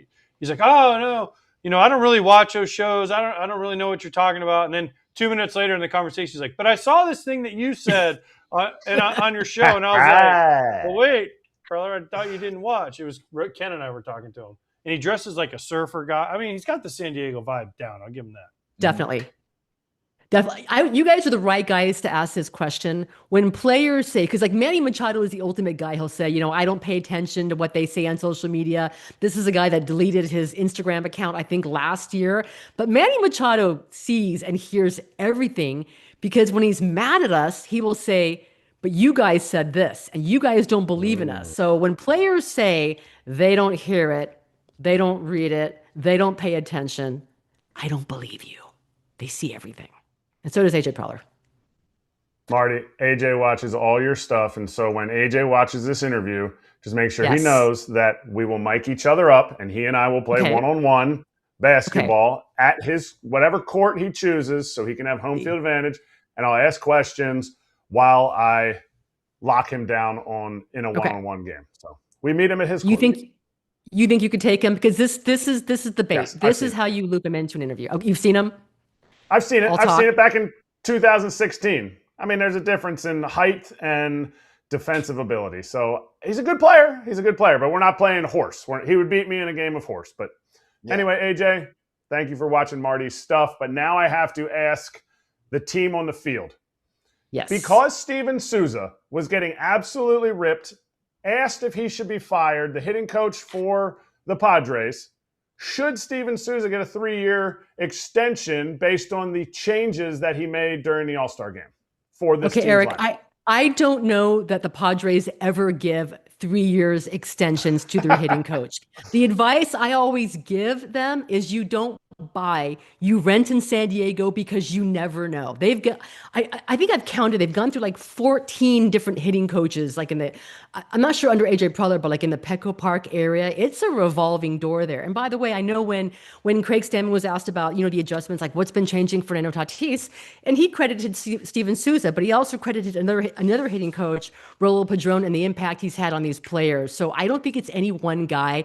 They'll talk about, players now buying into the message and, taking the information and executing. But I don't know, again, it can be feast or famine. They can go from one series looking like the best offensive team in baseball, and then they can have a night like last night where they struggle to go and execute and do anything with runners in scoring position. So he does get credit. Does he get credit? Yes, because he got a ton of blame, but you have players like Ty France and Gavin Sheets who are crediting Steven Souza for his consistent messaging and what he is teaching them. So it remains to be seen. But no, the Padres never give extensions to their hitting coaches because that is the ultimate revolving door. All right, Marty, last one real quick.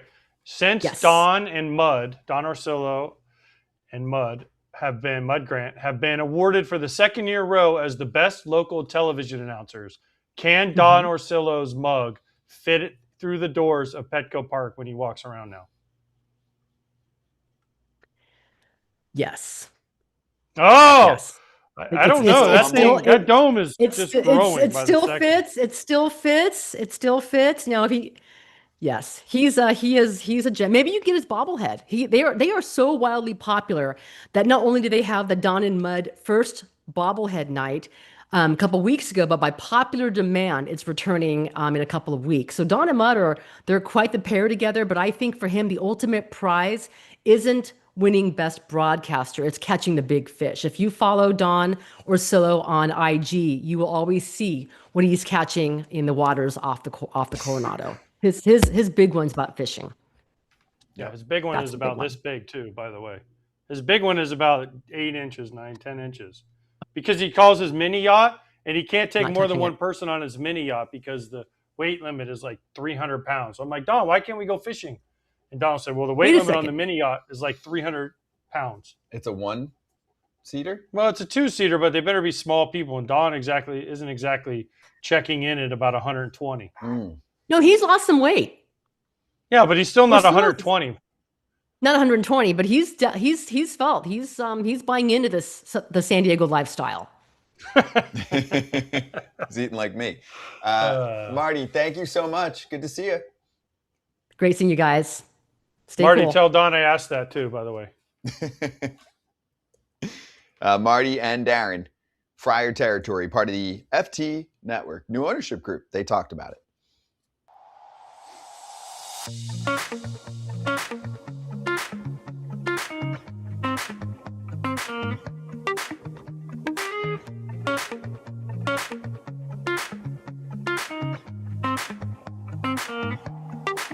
I agree with you too, Mitch and KP. I think a B+ is perfectly fine as a grade. Obviously, you get a little selfish, and I was texting you guys after Saturday's win. I was like, man, like, hey, if they go on and win this series, you can give them an A+, because just of the circumstances and the atmosphere and everything we know about playing at the Trop and, going into New York and taking 203. Obviously, that didn't happen. But the fact that they're able to come out at 500 after a much talked about road trip.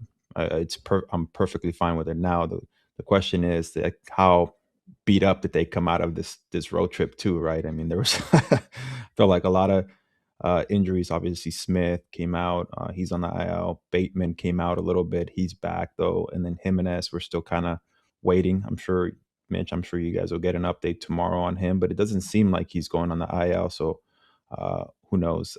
And obviously Vladdy coming back, so there was just a lot of stuff going on injury wise. And again, it's, we're talking about the dog days of August now and a lot of hurt bodies, a lot of guys that are probably in that treatment room getting treated every single day. It just tends to happen. They can see the finish line and they can see what's going on. And I'm sure all these guys are putting their bodies on the line right now saying, you know what, we got to make this late push. And the Toronto Blue Jays don't want to go down. They don't want their season to end at the end of September. They want to keep going and make a push and make these fans believe. Again, we've talked about the atmospheres at the Rogers Center and everything it's meant to the fans, and I think these guys are taking it personal, and they want to go out there and put on a show and put the Toronto Blue Jays in October baseball and have us have another great playoff magic to watch them go through. So hopefully it happens. And again, the fact that they came out a little beat up, but they were still able to go 3-3, a B+ seems perfectly fine by me too.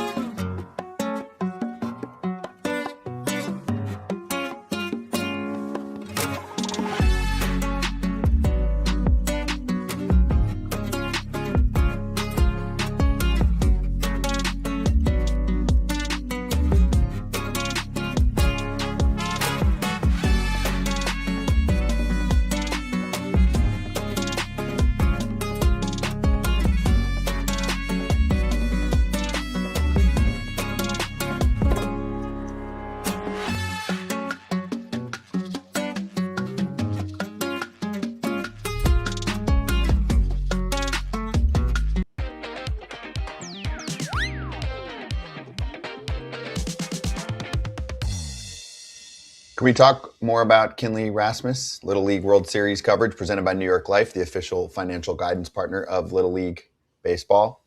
You weren't on with us the other day, but no. Kinley can sling it. Who? Kinley Rasmus, less than a week after tying Monet Davis. You remember Monet Davis and her run, who actually made a sick catch, went viral the other day in center field. Monet Davis? Yeah, she's playing. Is it college or pro? I think it's a pro league. It's a pro league. Okay. So after tying her for the strikeout record by a girl pitching in the Boys Little League World Series, right?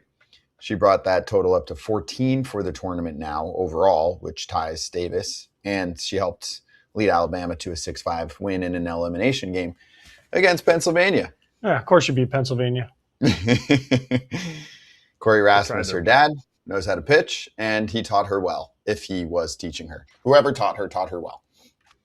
Is she related to Colby Rasmus? It's got to be. Yeah, that's her uncle. Oh, okay. Yeah. That's what I didn't know. You didn't say Colby. You said Corey. Well, I'm giving you both now. Jackass. Well, last time I said Colby, and then Kratz, didn't you say Corey? Because you know Corey, right? Did you play with Corey? No, I know Colby. And Corey is one of the four brothers in the Razzle Dazzle house. I homered off him.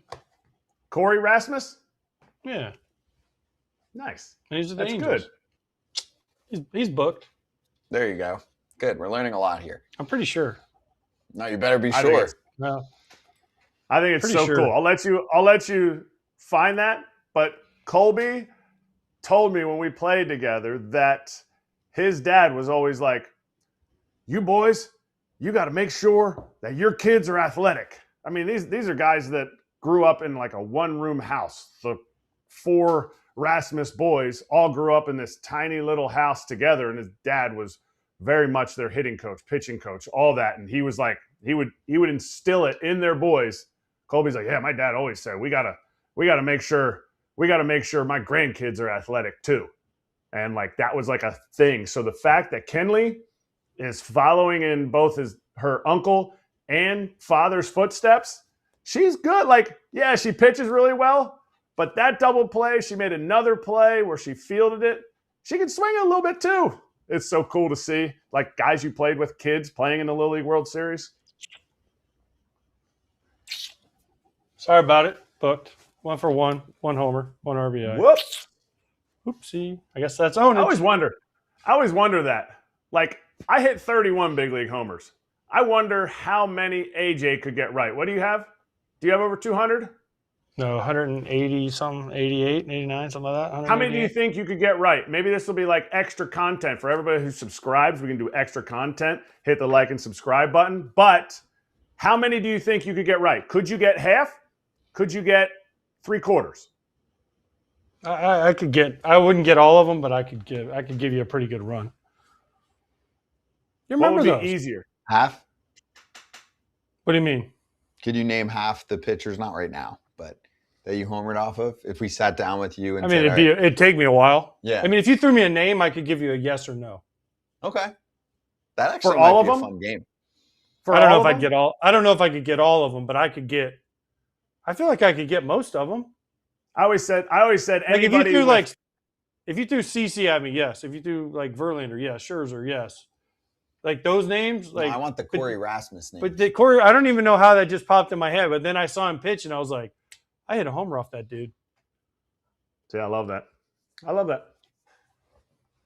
By the way, Monet Davis is in the Women's Professional Baseball League. That's where the clip was. And one more thing from the Little League World Series right now. Remember, the Brewers and the Braves were there over the weekend. We got a little bit more from the weekend. Bryce Terang and some of the Brew Crew players bought Little League World Series hats, and then they traded pins with the players so that they could pin up the hats. It's a big thing out there. But did they get to become pen pals? Pin pals. Sorry. That's what it is. That's what he was saying. Pen pals. That's right. Kratz wasn't on for that this. yesterday. He doesn't get it. Kratz, are you pen pals with anybody? No. Oh. Pin pals? When's the last time you wrote a letter to somebody, handwritten letter? My last in 2020, I tried to write it to clubbies when there was something. So I know 2020 was the last time I wrote a letter. Besides my wife, I write love letters to my wife. Probably not as much as she would like, but I need to do more.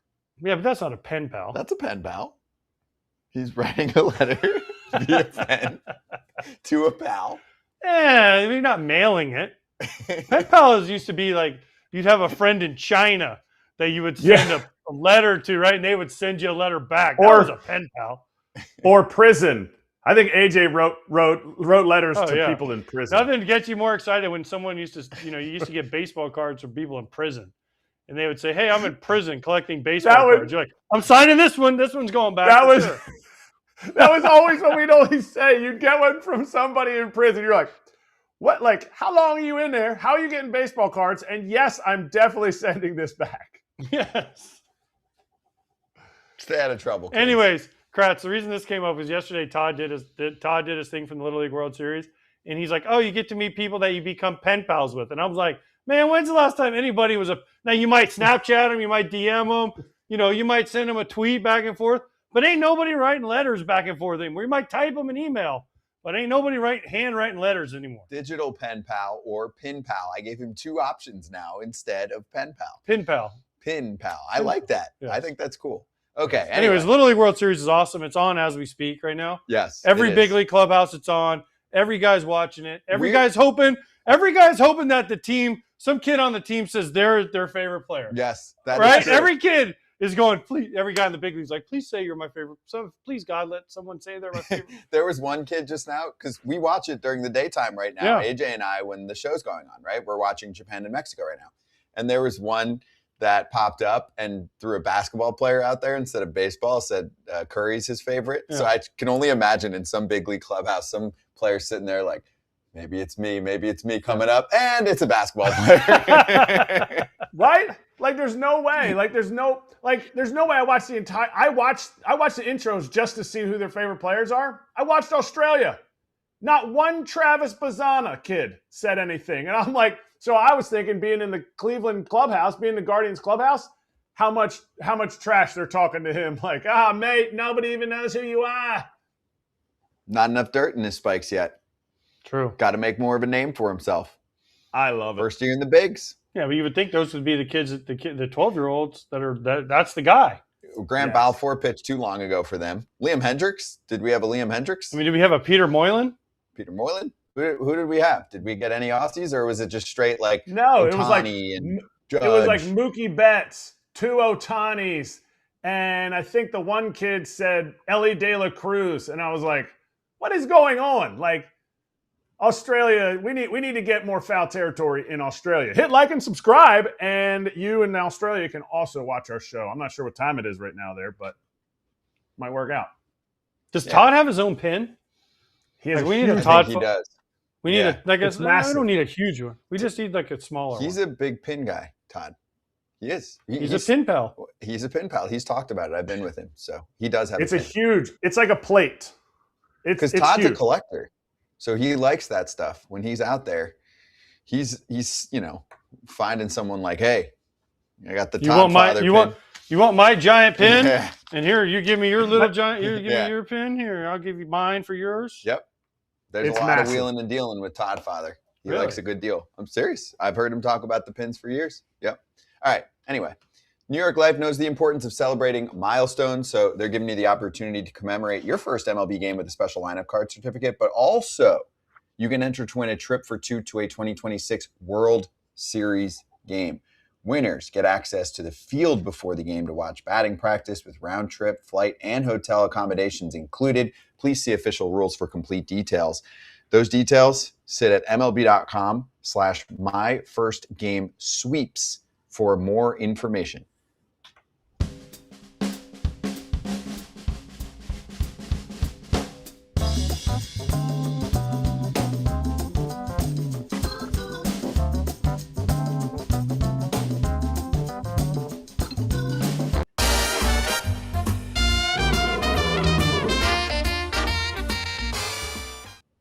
All right, well, the locks looked good on Monday for 3 out of 4 of us.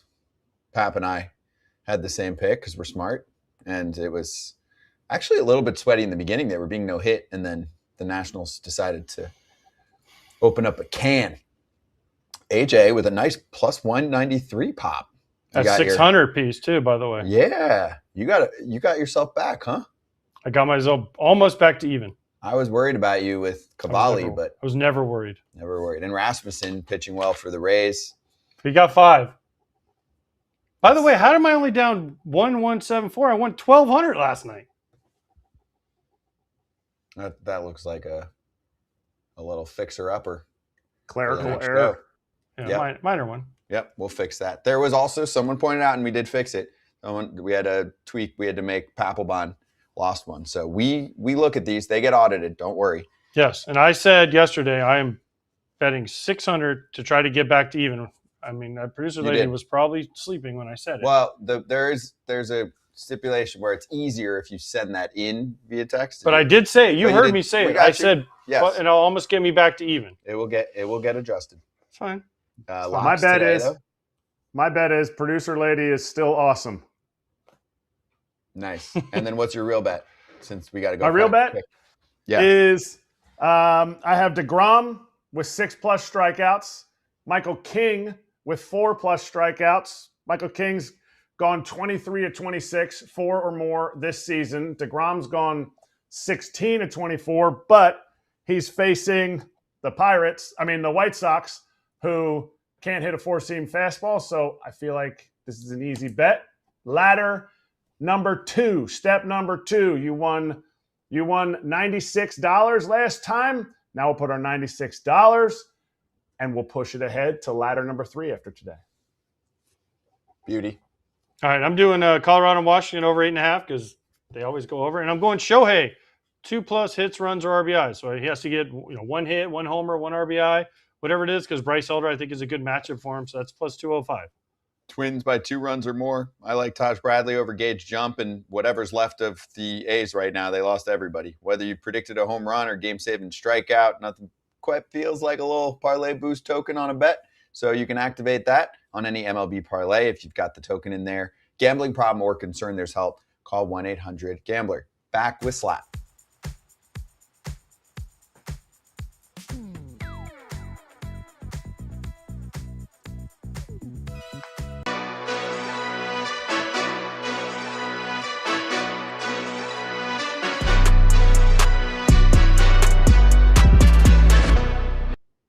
Hey, we've been so busy the last couple of days. We didn't do a full-fledged injury suck, but Andy Pages could miss a good chunk of time there for the Dodgers. Sucks. Yeah, that sucks. That's a bad loss. Yeah, I know it's the Dodgers, but it's still a big loss. He's been good for him this year. He's been really good. He was not good in the playoffs for them last year until the catch. You know what he did? He made the catch and they still won. So he did the one thing they needed him to do in that series. He made that one catch. So we'll see what happens with him. And Ohtani's working his way back. Could be really soon. Yep. So just some injury updates. Casey Mize fell down a stairs. You see the frustration on his face, dude? He was so frustrated. Yeah, because then all of a sudden he's on the mound. He's throwing like 88 on a sinker, and they're like, "All right, dude, what's going on?" So yeah, he tripped. He rolled his ankle. Mm-hmm. So that happens. What else? Jock Pederson got ejected yesterday for arguing the ABS thing. Yep. That's going to be fun in the playoffs when someone challenges and the ump goes, "Nope, too slow." Yeah. It's like the guy that does like a pie down low, too slow. Mm-hmm. You're going to have some ump do that, and then the world's going to end for 24 hours. Or when they call a balk. Or if they call a balk. Stop. Oh, my gosh. No. So many things. Oh, we do have time to run. Oh, yeah. I didn't realize we have 5 minutes. We do have time to run one of the injury territory clips. You know what? Surprise us. Do one of the Dodger ones if you have it. Oh, you need a second, though. One of the Dodger ones. Ohtani and Pajes? Let's start with Ohtani and see what Will Carroll had to say about it, but I'll give them a second since we're flying. Also on the Dodgers front, happy birthday, Max Muncy. Dodgers Territory had him on less than a week ago. So if you want to check that out, right? Yep. Last it's ready. Yes. I think they're just going to see where he's comfortable. They're going to say, here's where his workload tells you he can pitch. It's somewhere between 0 and 40, and they'll see where he goes. If he goes 1 inning and 12 pitches, so be it. If he goes 40 pitches and gets through 3-4 innings, so be it. I don't think they can plan for anything, and I think that's going to be the key. I think Dave Roberts and Mark Prior have so much confidence in this team, in this medical staff, and in each other that they don't really have to have a plan per se.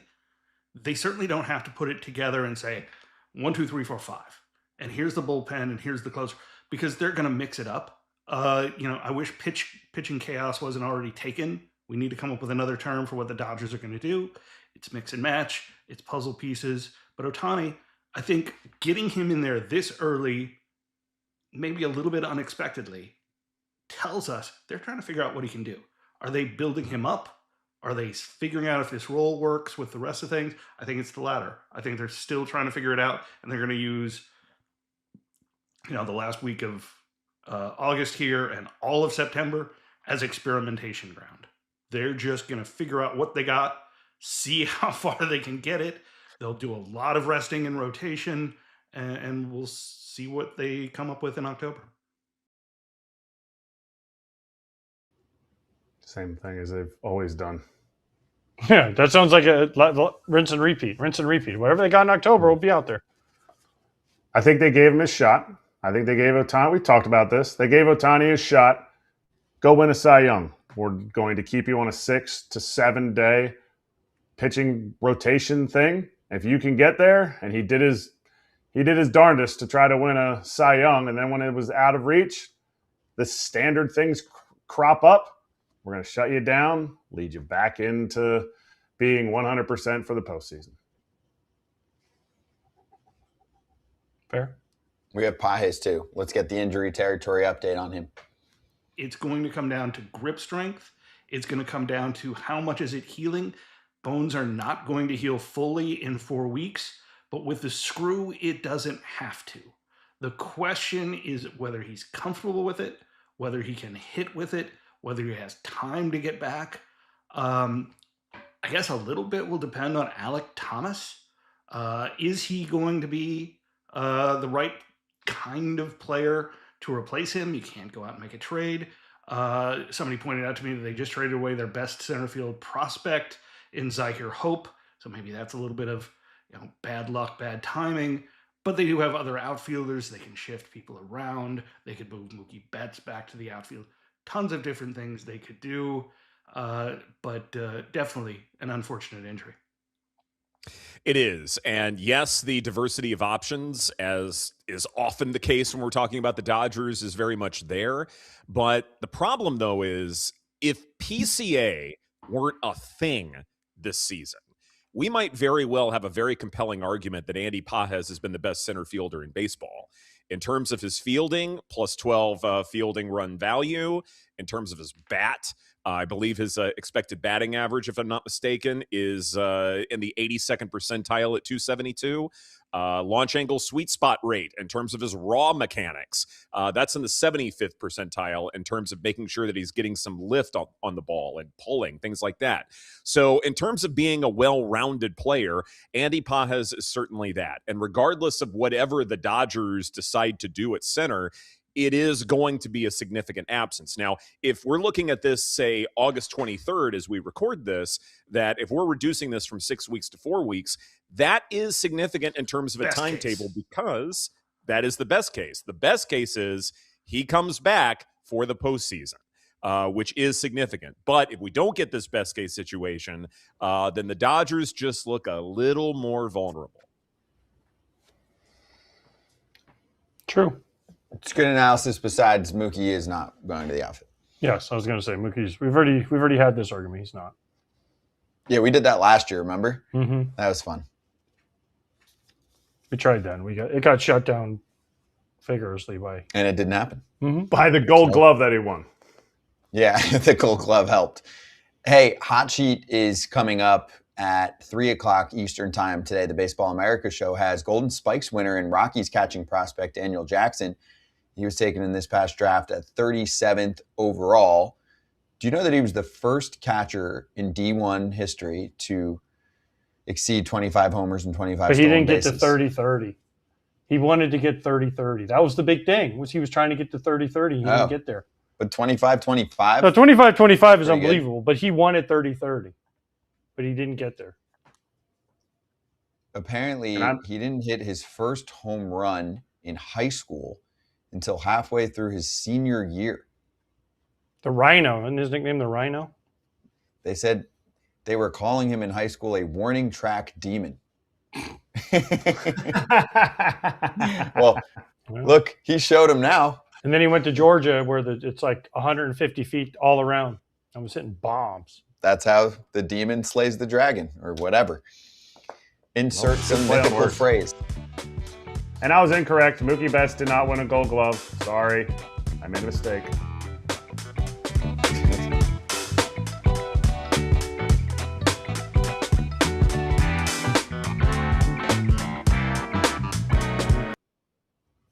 We're back. So anyway, we've got 3 minutes and then we'll send you to Hot Sheet. A couple other notes from yesterday as I was watching games. Do you think the Rangers might go on a run, or are they just going to be forever 500-ish? Corey Seager's starting to swing the bat well. They put up a season high 11. Well, they'll probably lose the next two because of who they're playing.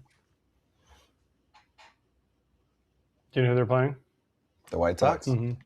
I just took a wild guess. The only homer team that AJ has. Yeah. He's loyal. He's loyal. True. Who do you think wins the West? Gosh, you just want to say the Mariners still, but gosh darn, it's really hard not to. The Rangers. They have to leave two teams. The Mariners.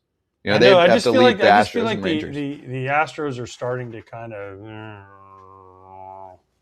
drop down a little bit. Yeah, but they fired their GM, and that will spark the team. Totally. No. The amount of people that actually went against us yesterday was surprising. They were like, "He's terrible." Yeah. I'm like, okay, relax. Terrible? Terrible is a big statement. Yeah. He hasn't done anything. I actually disagreed with Ken on the extension part. I get it. So you take over the team right after they signed Jose Abreu. That did not work out. So that was a Jim Crane, Jeff Bagwell decision. If you remember, Jeff Bagwell said, we should definitely sign this guy. Disaster. They Carlos extended Correa. Rafael Montero. Carlos Correa was a Jim Crane decision. It was. Yeah. And then it's like, he can't get the extensions done. Do you know how extensions work at that level? You have to get approval. I bet you if we talk to Dana Brown at some point in the next year and he can speak freely, he didn't have the means or the permission to go where he wanted to go to sign certain people. Hunter Brown telling us on our show, I want to stay and be extended. Well, you have to offer him enough if you don't want to sign him long term. Yeah. It doesn't work that way. And does everyone know how this works? You get permission from your boss, the owner, on what the number is. Do you think Dana Brown said, I don't want to sign Hunter Brown? Yeah. Come on. I mean, that's ridiculous. Oh, he couldn't get it done. Sure, some of this has to do with the GM, but a lot of it has to do with how much money you're allowed to spend on particular player. And for those players, there's comps too, by the way.